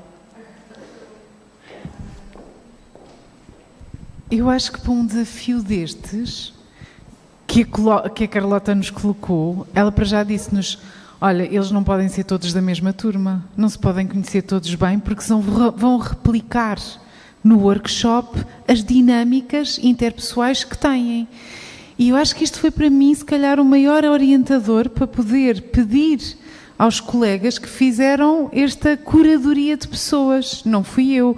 No fundo, o que eu fiz foi pegar nas orientações da Carlota, pedir a esta equipa maravilhosa do Plano Nacional das Artes para, com as organizações culturais com quem nós trabalhamos no território, e não nas salas de aulas e com professores, e eu tenho que vos dar esta nota, porque eu acho que essa foi a grande provocação também aqui da Patrícia. Nós, nas instituições culturais, usamos muito estes métodos. Nos museus, usar os objetos enquanto símbolos, a Vânia está a dizer que sim, é habitual. Na escola, não. Então era muito importante usar espaços que não são a escola e combinar pessoas que, não tendo afinidade, porque ainda não se conhecem, nós sabemos que pertencem a uma geração comum e tentámos que fossem de muitas origens culturais, étnicas, sociais. Houve uma preocupação em procurar os alunos do rural e do urbano, não falámos aqui, mas também daquelas zonas que nós chamamos as grandes periferias das cidades, que muitas vezes são os centros, mas que são centros que são colocados à parte. Aqui tivemos um apoio em Portugal extraordinário do Festival Iminente, que nos foi encontrar os jovens da Buraca, da Corraleira, destes bairros onde não é tão fácil assim encontrar miúdos que tenham vontade de participar, porque há sempre esse preconceito, mas para que é que me querem realmente ouvir? Foi um desafio, mas no fundo eu acho que é mesmo acreditar profundamente na força desta juventude, e eu acho que não há dúvidas que é isso que nós fazemos todos os dias, é perguntar-lhes primeiro, já não é depois, é perguntar primeiro, porque é a voz deles que nos traz imensa frescura, eu não tenho dúvida disso. E há uma pergunta lá de trás, Elizabeth. Sim, temos 2 questões. A primeira, aqui é da Verónica Pinto, que pergunta-se: durante o quebra-gelo os objetos serviam para que cada um se apresentasse ou expressasse a sua visão de cultura? Esta é a primeira. E a segunda, da Sophie Cotani, que pergunta se vão dar formação aos professores em Portugal para aplicar e implementar esta abordagem. Portanto, a primeira pergunta era sobre o quebra-gelo. Sim, o desafio é olharem primeiro chegarem à sala, a sala estar cuidada de forma apelativa, fora do comum, ver os símbolos, começar a olhar e a observar e a relacionar-se com, e depois escolher o símbolo, podendo dizer, portanto, o objetivo central de escolher o símbolo era apresentar-se ao grupo, podendo ou não expressar o que já tinha escrito no papel e posto anonimamente num saco sobre o que era a cultura, mas cada um era livre de fazer e de se apresentar como entendesse. A segunda pergunta é sobre... se vai haver formação... Já ficas aí. Peço desculpa, não quero nada monopolizar, mas nós, aquilo que preparámos no Plano Nacional das Artes com a Carlota foi, face a esta fase piloto, dar aqui uma oportunidade a mediadores culturais e, nomeadamente, agentes culturais ligados às autarquias que estão já a trabalhar de uma forma... com algum folgo com a juventude, a aprender este método e a retirar as conclusões. Porque é que o fizemos, sobretudo agora com agentes culturais dos municípios? Porque acreditamos profundamente que este é um método que nos ajuda a pensar as políticas culturais nos territórios. E, portanto, quase que instrumentalizar os jovens para que eles nos ajudem a desenhar as políticas culturais, não é do futuro, é mesmo já do presente. Quando a Sofia coloca essa questão, eu volto a dizer, como disse há pouco, é uma boa proposta. Se calhar temos que levar este método aos docentes também, ainda não o pensámos nesta fase, mas pode fazer sentido, sim.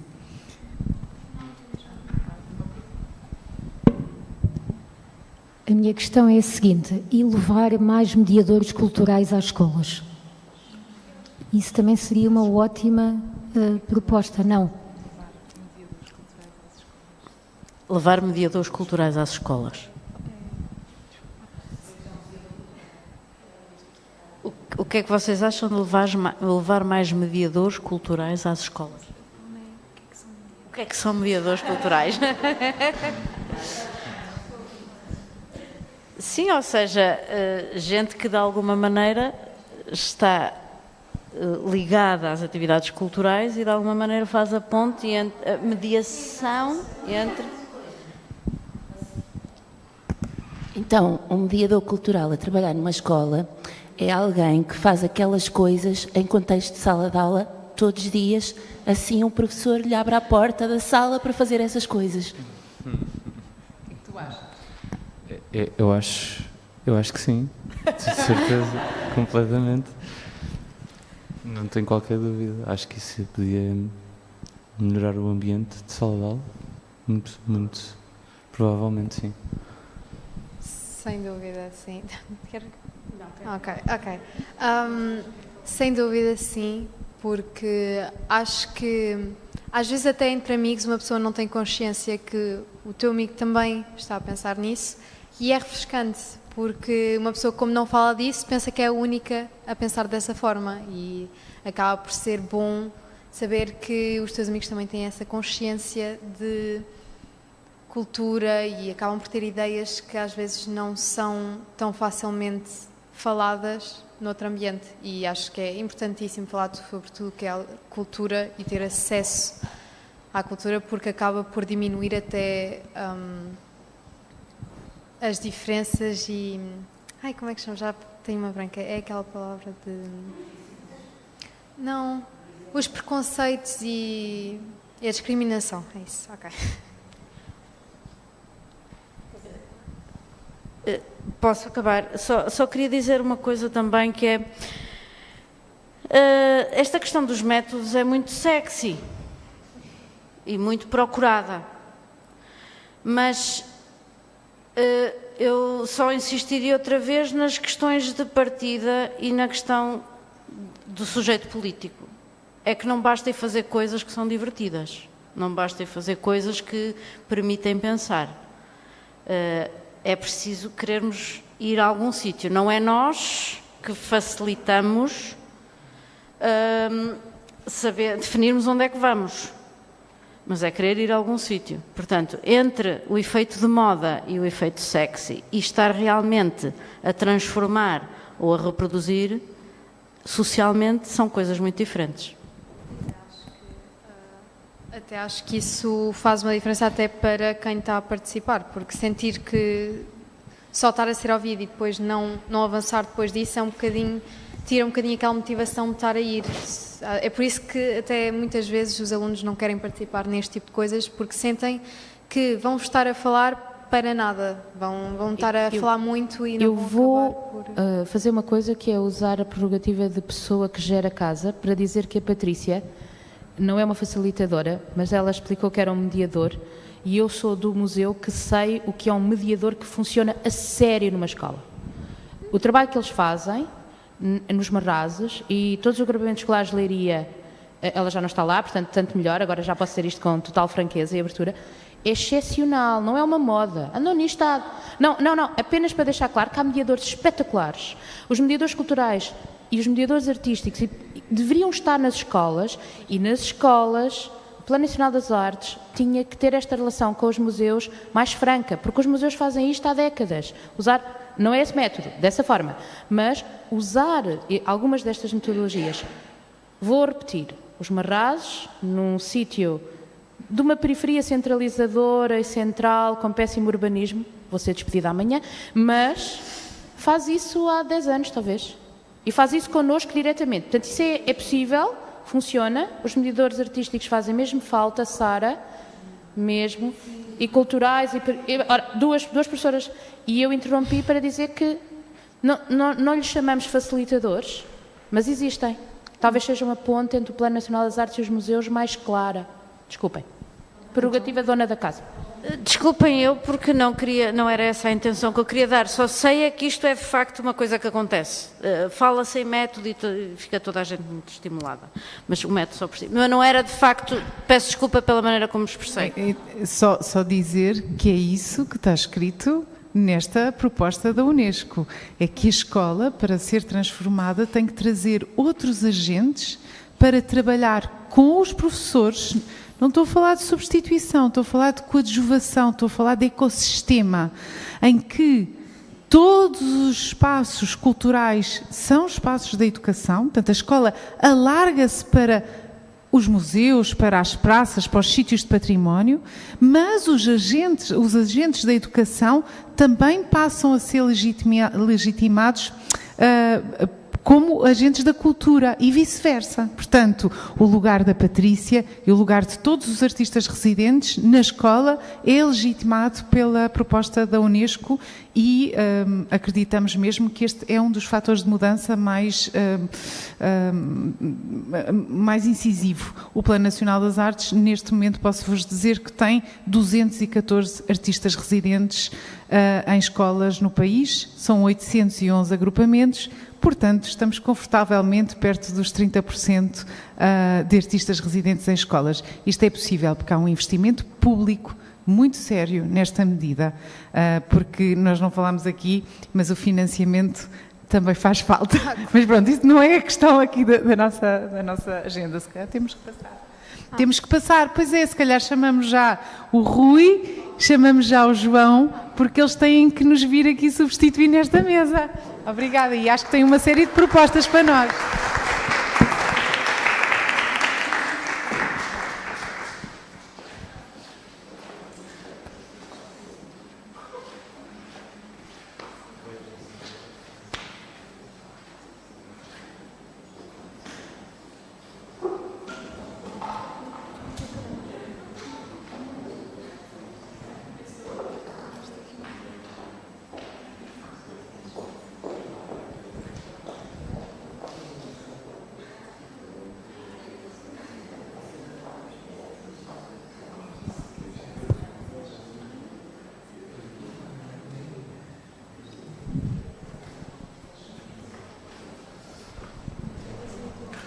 Vão fazer alguma...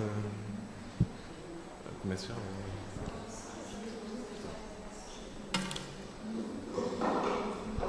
Olá, boa tarde. Queria começar, obviamente, por agradecer o convite e por mais esta possibilidade de partilhar este trabalho feito com os alunos na ESAD, como a Lígia já referiu no curso de Programação e Produção Cultural da licenciatura. E felicitar também o PNA e agradecer também a Lígia o convite, obviamente, e felicitar a Sara e toda a equipa do PNA e da Carta de Porto Santo e do mais recente plano do CISOC, que de facto têm sido instrumentos de política cultural realmente bastante importantes. E pronto, para este desígnio desta transformação ao encontro da cidadania, da democracia participativa, no âmbito da cultura e no âmbito da política em geral, obviamente. Eu tenho observado, e acho que isso às vezes é um bocado um paradoxo ou um paradigma, não sei, que tenho visto. Pronto, eu tenho... É claro que todas estas questões da cidadania cultural e da democracia cultural se aplicam e se têm muito maior ênfase e prática ao nível local, não é? Ao nível municipal, e eu também, enquanto investigador de políticas culturais e ativista cultural, ao longo destes últimos anos, quer dizer, agora já não sou tão ativista como queria ser, porque também já estou a entrar naquela idade da pré-reforma, digamos, e sou mais... Vejo-me agora mais como indutor ou incubador de jovens ativistas, e também nesta unidade curricular que eu leciono, pela primeira vez, aliás, que tem sido apanágio, por sorte ou por azar, vou lecionando todas as cadeiras pela primeira vez na ESAD, e esta foi mais uma delas. Portanto, ainda não tinha propriamente um programa estável, e foi bastante interessante esta coincidência com a conferência Youth Action Culture da Carta de Porto Santo, ser realizada nas Caldas da Rainha, e então poder, de facto, fazer esta ligação com os alunos e suscitar este trabalho empírico e pragmático e teórico também, e daí também ter convidado, obviamente, o João para ele explicar também o seu trabalho mais pragmático, ou seja, mais prático, que foi um segundo trabalho individual que ele realizou após este trabalho que está aqui exposto. Mas estava a dizer que este contexto de políticas culturais e de cidadania cultural, tenho ouvido, obviamente que vou analisando, vou estudando todos os projetos e os trabalhos, as propostas dos governos, dos vários departamentos, dos vários planos e programas, e também vou ouvindo os vereadores da cultura e portanto, os presidentes de Câmara e ao nível das autarquias, e comecei a notar que que é muito mais regular e normal os municípios, os autarcas, criticarem constantemente os governos centrais, o Estado, ou neste caso o Ministro da Cultura, pela sua macrocefalia, não é? Ou seja, pela sua centralização e pela sua falta de adaptação, digamos, às políticas municipais. Mas, salvo raras exceções, e aqui Leiria acho que é uma exceção bastante óbvia, há muitos poucos municípios que têm desenvolvido este trabalho de abertura à democracia cultural, à cidadania cultural e, digamos, a esta vertente dos direitos culturais, nomeadamente no âmbito da criação, e foi bastante interessante ouvir aqui a Margarida e o António, e eu percebi quase, pronto, eu podia utilizar essa metáfora como sendo quase as duas faces da mesma moeda, ou seja, nesta relação entre a democratização e a democracia. Lembro-me que a Margarida começou logo por salientar esse aspecto da democratização, não é? E do acesso, ou seja, a falta de acesso, de ir aos museus, todos esses bloqueios e barreiras do acesso, pronto, que são bastante conhecidas, e que há organizações como, por exemplo, a Acesso Cultura, que têm trabalhado essa dimensão. O António, por outro lado, falou nessa dimensão da democracia cultural, ou seja, enquanto a Margarida, nos aspectos da recepção cultural, da fruição ou do consumo cultural, o António referiu-se diretamente às questões da criação, não é? Ou seja, a falta de apoios, tenho isso aqui escrito, portanto, a falta de apoios, a falta de espaços, toda a falta de condições de financiamento, por exemplo, que existem ao nível local. Não me lembro de onde é que tu és, onde é que tu ages, digamos, onde é que atuas? És aqui de Leiria, não? Lisboa, ok.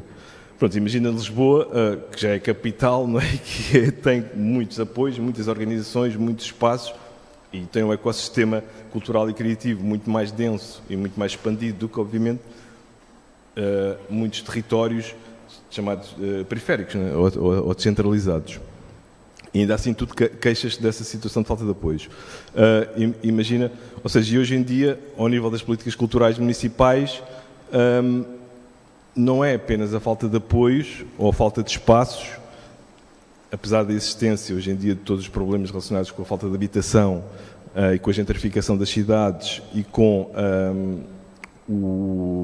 a quantidade enorme de imóveis devolutos que poderiam ser utilizados para a criação artística, não é? Mas não é só isso. Se formos para o Porto, que é a segunda capital, não é só a falta de apoios, é o próprio poder local que está a despejar os artistas, os músicos do Centro Cultural Stop, deves conhecer, não é? Portanto, para além de não haver espaços, ainda o poder autárquico consegue ter essa desfaçatez, digamos, de expulsar os artistas de um local de criação com uma história incrível, né? Ou seja, muita da música de vanguarda, underground, como disse o António, foi criada no Stop, e isso realmente é inaceitável. Pronto, dito isto, pronto, e de facto, quer dizer, ouvimos aqui também várias vezes essa expressão de facto da necessidade de auscultar os jovens, de ouvir os jovens, dar lugares de fala, espaços de voz, mas aquilo que eu tento de alguma forma, o João pode testemunhar ou não, pronto, finge que sim, ou seja, tenho tentado incentivar esse lado também de agenciamento, não é? De iniciativa e de ativismo cultural, nomeadamente, eu fiquei a saber que estás agora na Câmara, não é? A fazer o estágio, espero que consigas transformar um bocado o panorama, mas pronto, principalmente na ESAD, obviamente que quem sofre mais com esta, entre aspas, tem sido a vereadora da Cultura do município de Caldas da Rainha, que no qual ainda existem algumas lacunas, não é? Por exemplo, é óbvio que é necessário ter um plano estratégico para a cultura, a Leiria tem, não é? É óbvio que é necessário haver um Conselho Municipal para a Cultura, onde os jovens tenham participação, tenham um lugar de fala, tenham presentem as suas iniciativas.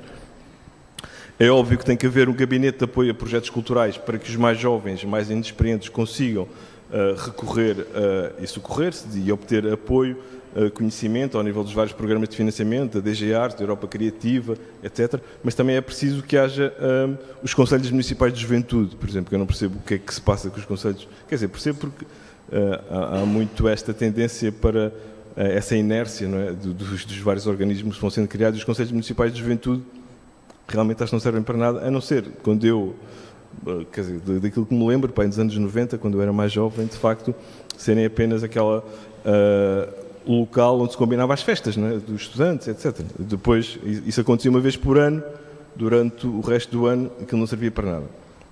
Mas se esses conselhos municipais, quer de cultura, quer da juventude, forem ativados, de facto, da forma mais benigna e mais benéfica, acho que pode ser um lugar de voz e transformação cultural e social, pelo menos dos jovens e da juventude. Sei lá, há vários...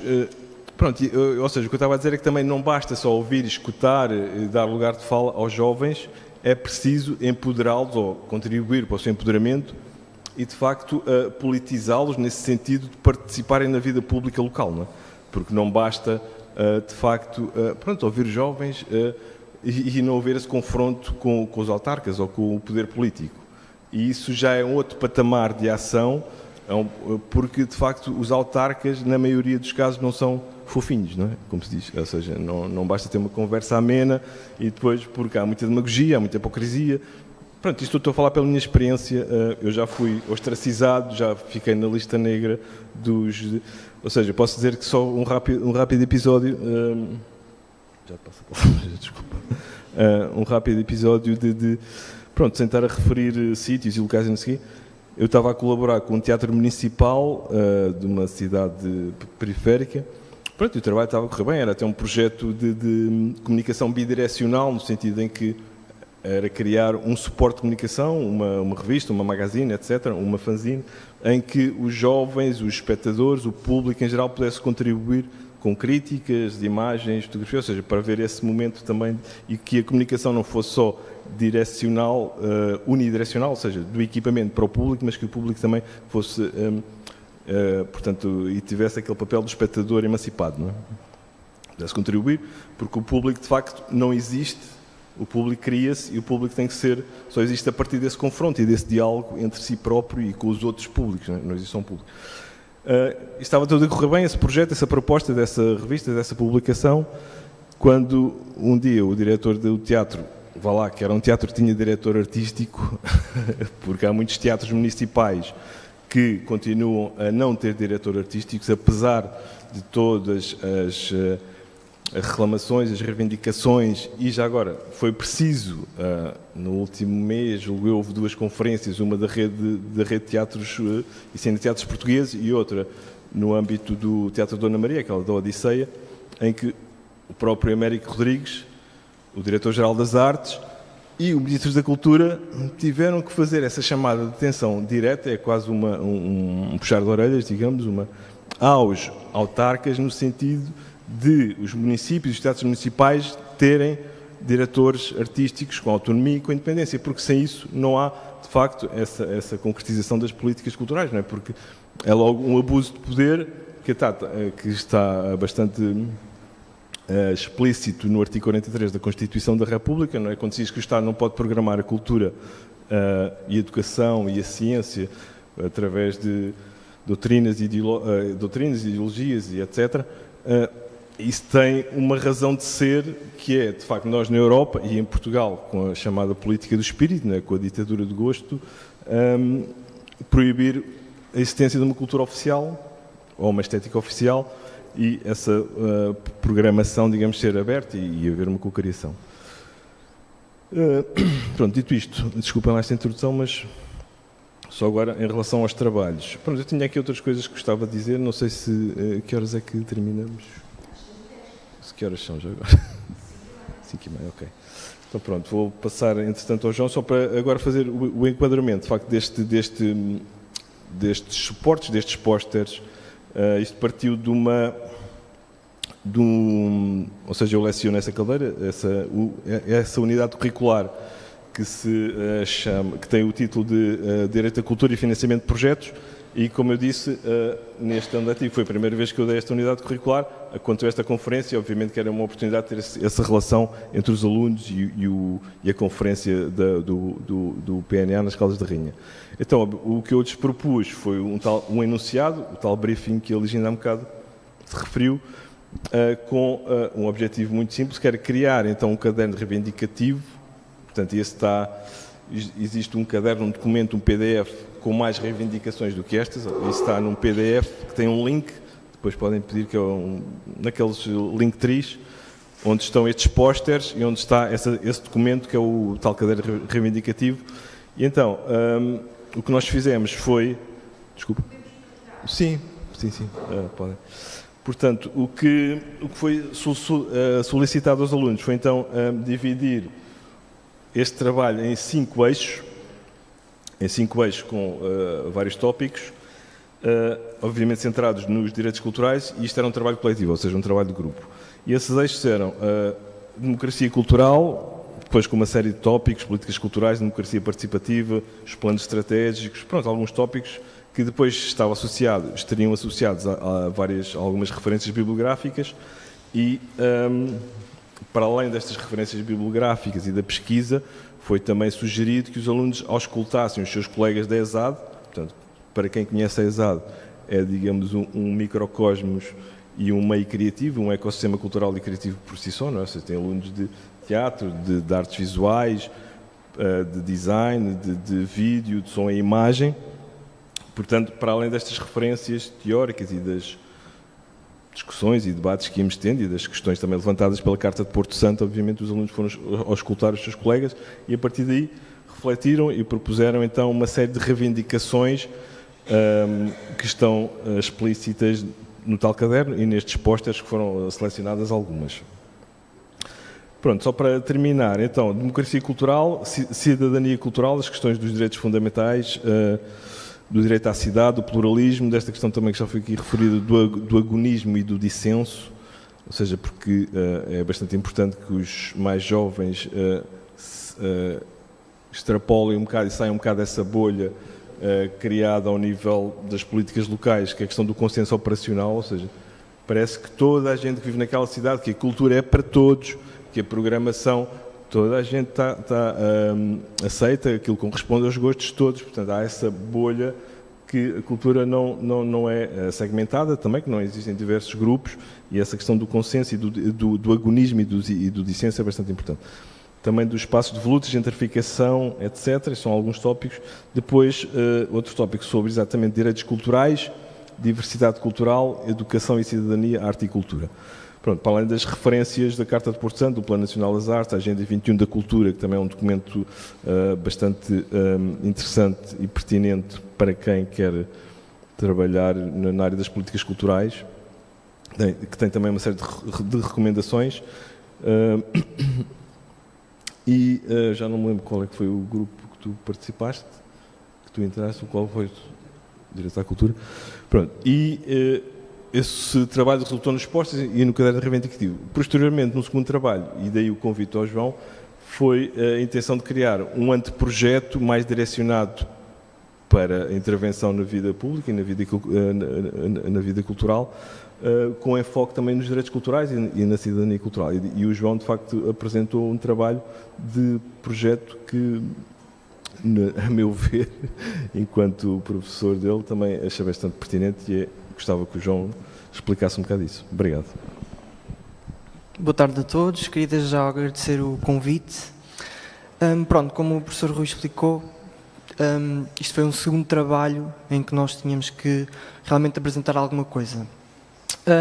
O meu grupo, como foi abordado, trabalhou direito à cultura e eu quis trabalhar sobre isto neste segundo trabalho. Uma ideia que eu tinha um bocadinho era como é que se passa do papel à prática, porque nós falamos destes assuntos, mas como é que nós podemos traduzir isto para algo concreto, que funcione e que possa ser feito, porque depois varia de cidade para cidade, concelho para concelho, pronto. Então, foi daí que surgiu, eu até dei um nome na altura, que é o Viver Cultura. Pronto, é a necessidade que nós temos de vivermos, de usufruirmos e possuirmos o direito à cultura. Mas ela, nem todos têm acesso à mesma e como é que isto pode ser um bocadinho mudado. Pronto, eu sou das Caldas, acho que isto é um ponto importante. Sou das Caldas, sempre vivi nas Caldas. As Caldas foi considerada a cidade criativa pela Unesco em 2019. Um ponto importante. Tem uma comunidade criativa bastante grande. Tem na cidade inserida a ESAD. E existe um bocadinho, não sei o porquê, as pessoas das Caldas não vão à ESAD. E na ESAD acontecem por vezes coisas maravilhosas e as pessoas não vão. Então, se as pessoas não vão à ESAD, acho que temos que nós começar a expor o que é que se passa na ESAD e o que é trabalhado na ESAD na cidade. Foi daqui que surgiu a criação de um local que se podia dividir em dois. A criação de ateliês em que os artistas pudessem trabalhar livremente, artistas emergentes, o António não está aqui, mas eu acho que ele ia gostar de ouvir isto, que era um espaço de partilha, de criação, onde podiam expor, podiam fazer concertos, era mesmo o que quisessem para artistas emergentes espalharem a sua arte. Por outro lado, era a criação de um centro de discussão para estes assuntos relativamente de direito à cultura na cidade das Caldas. O que é que os artistas, o que é que os jovens, tanto da ESAD, mas como também do ensino secundário, se calhar mais direcionado para o ensino artístico, o que é que eles queriam criar nas Caldas, o que é que eles acham que falta nas Caldas, porque as Caldas, lá está, é uma cidade criativa, foi considerada cidade criativa, mas acho que ainda pode ser mais e acho que tem que ouvir mais os jovens que lá vivem e também tem que ouvir mais os alunos da ESAD. Lá está, como eu falei, que às vezes acho que não ouve e acho que precisa de ouvir mais. E pronto, o trabalho é um bocadinho nisso. Queria resultar, lá está, este centro de discussão, de ouvir os artistas emergentes, os jovens, tanto do secundário como da ESAD, iria resultar numa espécie, não sei se posso chamar de caderno reivindicativo ou um manifesto que realmente servisse a alguma coisa. Lá está, não é só ouvir, mas temos que fazer alguma coisa com isto. E o que é que poderíamos fazer com isto? Era também projetado pela cidade, seria porque por vezes as pessoas andam muito atarefadas e passa-lhes tudo ao lado, então projetar na cidade qual foi o resultado e fazer também, até foi uma ideia que o professor Rui deu, uma espécie de uma assembleia, depois na ESAD, que relatava o trabalho e que expunha o trabalho feito e o que é que foi adquirido, o que é que realmente os artistas querem e o que é que os jovens querem fazer. E pronto, é um bocadinho isto. E simplificar, lá está, eu sou artista e eu quero expor o meu trabalho. Simplificar esse processo, não ser uma coisa burocrática, que é papéis e seguros e esse tipo de coisas que é chato. Pronto, é isso.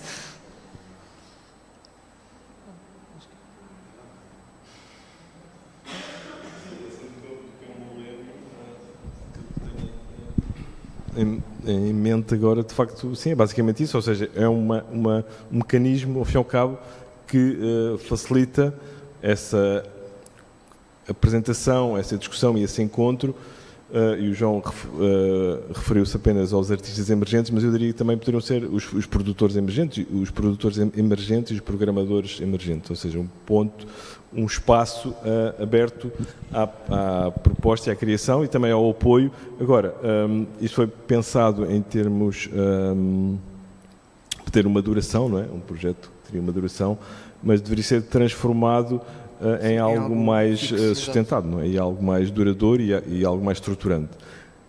Isso assemelha-se um bocado àquela ideia que eu estava a expor ainda há um bocado, que seria o Gabinete de Apoio a Projetos Culturais. Por exemplo, é claro que isto deve ter o apoio do município, deve ter um funcionário do município, mas deve incluir os jovens licenciados, ou os mestrandos, ou os mestres, digamos, da ESAD, que têm conhecimentos e já experiência nestas áreas da produção e podem colaborar. Ou seja, porque é necessário nesta fase do campeonato, digamos assim, e já foram feitas bastantes referências à decadência, digamos, do regime político e da democracia, é preciso uma aceleração e são precisos vários mecanismos para facilitar todos estes processos. Sim, podemos...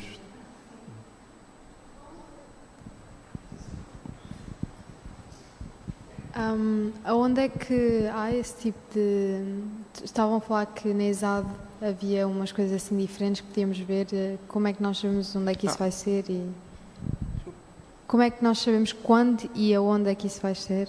Ok, a ESAD tem o Instagram, tem as redes sociais que publicam, por exemplo, todos os anos é feita uma exposição com os trabalhos dos alunos na ESAD, em que as salas de aula deixam de ser salas de aula e aquilo é como se fosse um museu de portas abertas em que é exposto o trabalho dos alunos e é muito divertido e muito giro de se ver.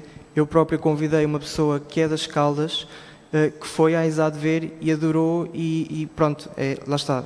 É pena que não haja uma junção maior da cidade com este tipo de eventos, podemos dizer assim. Vocês acabam por expor isso um bocadinho? Porque eu nunca tinha ouvido falar mesmo disso. Sim. Não, fica só exposto durante aquela semana na ESAD. Não, eu estou a dizer mais publicidade para isso. Sim. Apostámos em publicidade este ano, mesmo em MUPIs, havia MUPIs pela cidade. Não sei se há mais alguma questão, pergunta sobre isto ou sobre outros assuntos.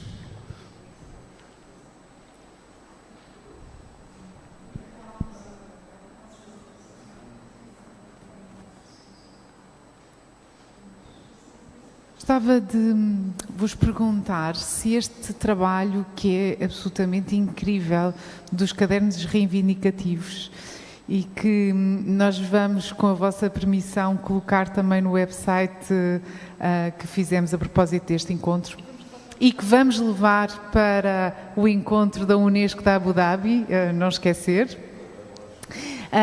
A minha pergunta concretamente é o que é que vocês fizeram para mostrar aos políticos, mandar a quem manda, como diz a Carlota, relativamente a estas propostas, ou seja, nos municípios que aqui referimos, Leiria, Caldas da Rainha, Torres Vedras, onde eu penso que existe um humus fértil de escuta das propostas, já o fizeram? É mais para o João, não é essa pergunta. Sim, quer dizer, este trabalho seria um momento prévio, ou seja, uma preparação para esse grau mais de ativismo mais próximo e mais acutilante, digamos, e nós chegamos a falar de alguns outros procedimentos possíveis para alavancar, digamos, ou para expandir este trabalho, e mais concretamente, obviamente, que há o contacto então com o território concreto, não é? E é preciso fazer também essa análise de facto das políticas culturais ao nível local, porque como a Sara bem referiu, de facto, e como já vimos, Leiria acho que é hoje um exemplo claro do que pode ser uma política municipal com regulamentação, com planos, com abertura e com participação. Torres Vedras, que eu também conheço bem, vivi lá durante bastantes anos e foi durante que eu desenvolvi o meu ativismo, digamos, juvenil, e foi desenvolvido mais recentemente um plano estratégico também. Caldas da Rainha já, pelo contrário, ainda não conseguiu criar esses planos. Mas, quer dizer, nós estamos em 2024, não é? E eu, de facto, às vezes fico um bocado abismado e estupefacto com isso, porque penso sempre que o Blade Runner, não é? Aquele filme de ficção científica, acontece em 2019.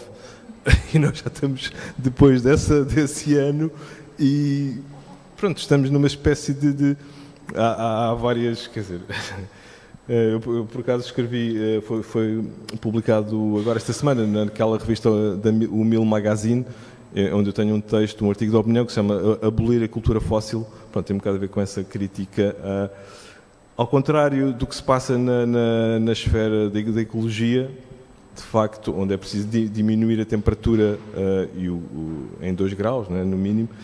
Na área das políticas culturais, de facto, é preciso aumentar essa energia, esse aquecimento cultural, mas abolindo, de facto, o Jurássico, não é?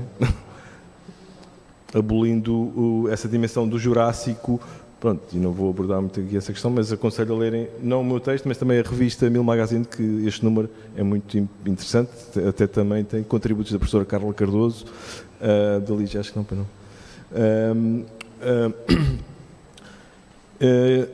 Mas pronto, quer dizer, é isso, quer dizer, acho que de facto é preciso essa intervenção e essa capacitação.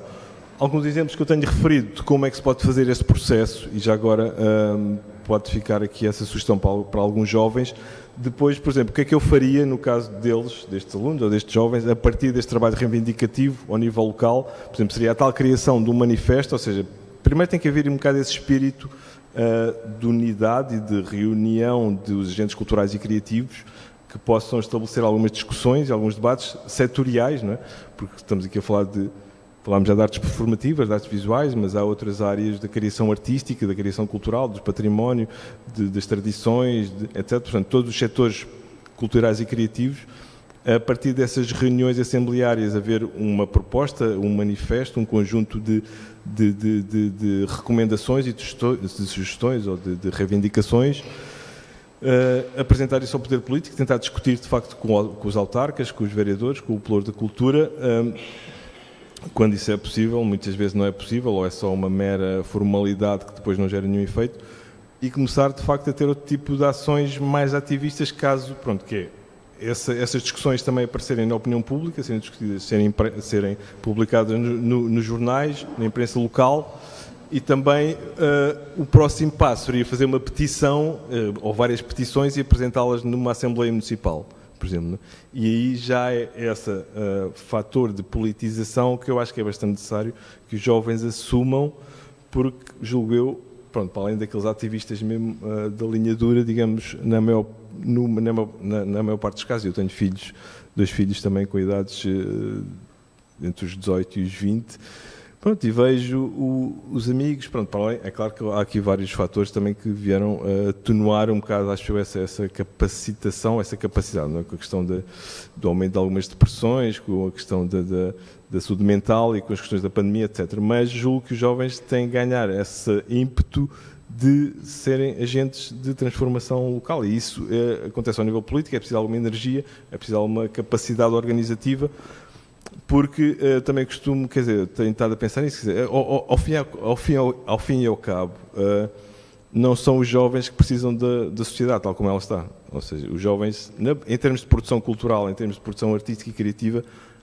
ao contrário do que acontecia com os anos 80 e 90, há cada vez mais meios de produção, e o João sabe disso, né? Tu fazes música também. Qualquer jovem hoje consegue produzir, criar, difundir, partilhar, sem necessidade de ter acesso aos equipamentos culturais, porque também não conseguem ser sequer programados pelos próprios equipamentos culturais. Eu há tempos vi uma publicação no Instagram das Fado Bicha que diziam isso mesmo, quer dizer, e nesta questão da cidadania cultural, das questões das minorias, da representatividade, como é que há uma banda, não é, que são as Fado Bicha, que tem um trabalho muito específico, têm que se queixar que não conseguem ser programadas nos equipamentos municipais. Por causa desse bloqueio, por causa dessa segregação, e por causa desta discriminação, e por causa dessa xenofobia, e por causa dessa transfobia, por causa dessa homofobia, digamos assim, que existe quando os equipamentos culturais são programados ou são dirigidos por pessoas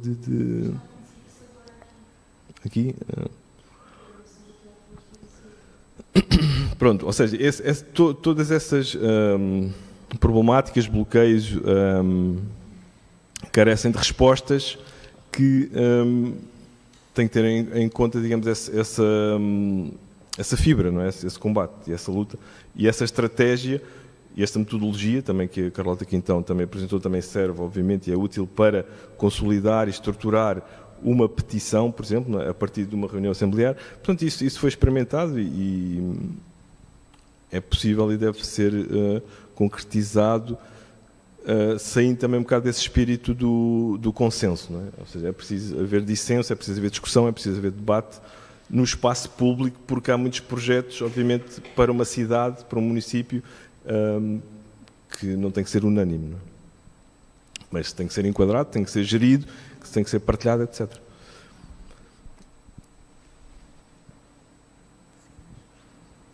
Eu tenho uma questão para o João. João, eu tenho uma questão e uma proposta. A minha questão tem que ver... Tu agora estás a estagiar na Câmara das Caldas, não é? Na Divisão de Cultura. E tens aí propostas muito concretas sobre como poderia haver um maior apoio, um maior investimento, não é? À produção e à programação artística. Tencionas falar com as pessoas com quem estás a trabalhar sobre isso e fazer essas propostas? Deixa-me dizer-te que elas estão a ouvir-nos neste momento. Sim, tenciono este projeto em concreto. Eu, por acaso, estava a falar ontem com a coordenadora de curso sobre ele. Eu acho que seria interessante avançar para algo concreto, não ficar só lá está no papel. Eu penso que sim. Eu acho que sim. Eu espero que sim. E outra coisa, agora lembrei-me, não é? Que estes cadernos, na verdade, há bocado estavam-vos a falar de possibilidades, plataformas de divulgação, de disseminação deste trabalho, e vocês são um conjunto de alunos finalistas e estão todos neste momento a estagiar em pelo menos 14 cidades do país. E, portanto, podia ser uma coisa muito interessante vocês pensarem em como, todos em conjunto, poder fazer até uma exposição na rua, em MUPIs, destas cidades, todos ao mesmo tempo, pensarem durante uma semana em todas as cidades onde estão a estagiar. Será que a gente consegue fazer isto, João? Acho que sim. Será que a gente consegue fazer?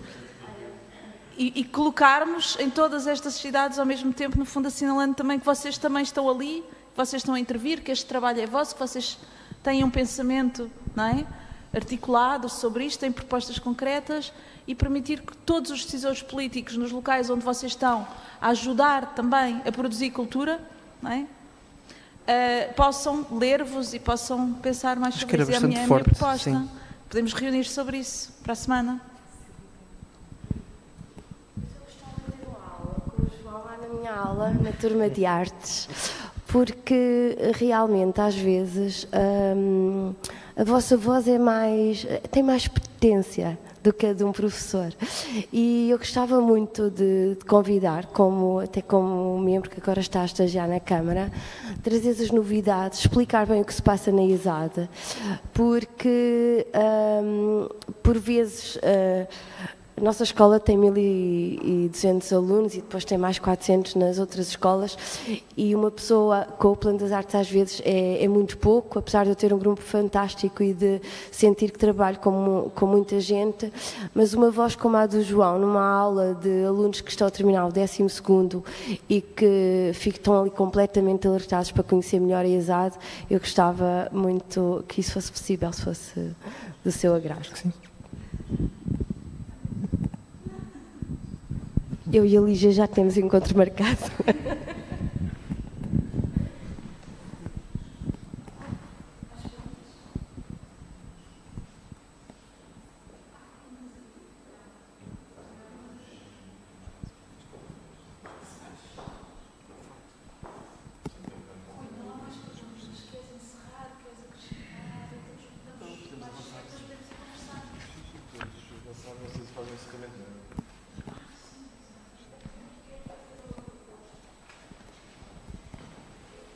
Eu também gostava de fazer uma proposta, se me for possível. Eu ouvi com atenção o projeto incrível que desenvolveram nas Caldas da Rainha e falaram da exposição final, que é aberta, portanto, a todos, mas eu também vivo nas Caldas da Rainha e muitas vezes essa informação não chega. E, portanto, nem sempre nós sabemos quando é que é essa exposição. E eu acho que devia ser melhor divulgado. E também pode ser através das redes do PNA. Mas eu ainda queria lançar outro desafio. Era que, quando dessa exposição, criassem uma formação para os professores das Caldas da Rainha. Obrigada.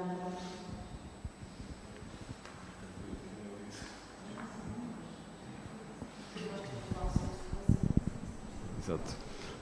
Lígia, depois cá tens que ouvir estas propostas melhor, que eram mais dirigidas à direção do curso e da ESAD, mas falas ali com aquela senhora que está lá atrás. E pronto, por nós, da minha parte, está tudo. Não sei se não houver mais nenhuma questão, passamos. Obrigado.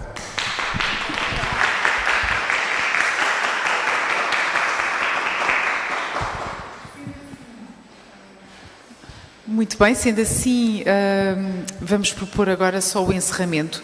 Aquilo que eu tenho aqui para partilhar convosco em meu nome e da Lígia são breves notas daquilo que fomos falando durante o dia, mais para, no fundo, agarrar algumas ideias que nos deixaram inquietos ou propostas para inserir nas nossas práticas. Dizer-vos que estiveram a assistir a esta ação de formação, conferência, muitas pessoas e de várias latitudes do mundo, incluindo do Brasil a toda a Europa, esperamos que também até dos Emirados Árabes Unidos. A Lígia tinha inclusivamente alunos do Politécnico de Leiria a assistir a este, ex-alunos, noutras zonas do mundo.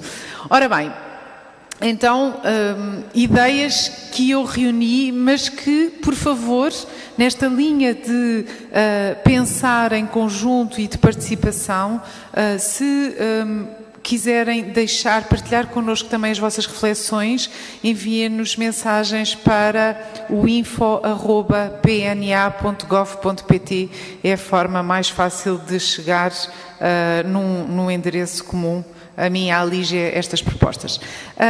Ideia-chave: mediação cultural é fundamental não só para os agentes da cultura, mas também para a educação. Ecossistemas culturais, artísticos, que também não deixam de fora o setor privado, acho fundamental. Não falámos aqui muito das questões da economia e do financiamento, mas são outras questões que merecem depois também uma abordagem mais atenta, sobretudo quando pensamos em levar as ideias à prática. Falámos muito da importância de escutar os jovens e as crianças. Não falámos tanto das crianças, não era aqui o âmbito, mas é também tão importante ouvi-las. Mas não é só ouvi-las, é mais do que isso. É poder pensar com elas em termos de codecisão. Dar-lhes mais do que o tempo da nossa escuta, que pode ser um tempo paternalista. É preciso escutá-las com o mérito das ideias, das propostas que eles nos trazem. Depois, acho que foi muito interessante, penso eu para mim, a ideia que a Carlota aqui nos trouxe, que é: não vamos procurar ansiosamente por soluções. Também ouço muitas vezes os jovens dizer: não me dês soluções.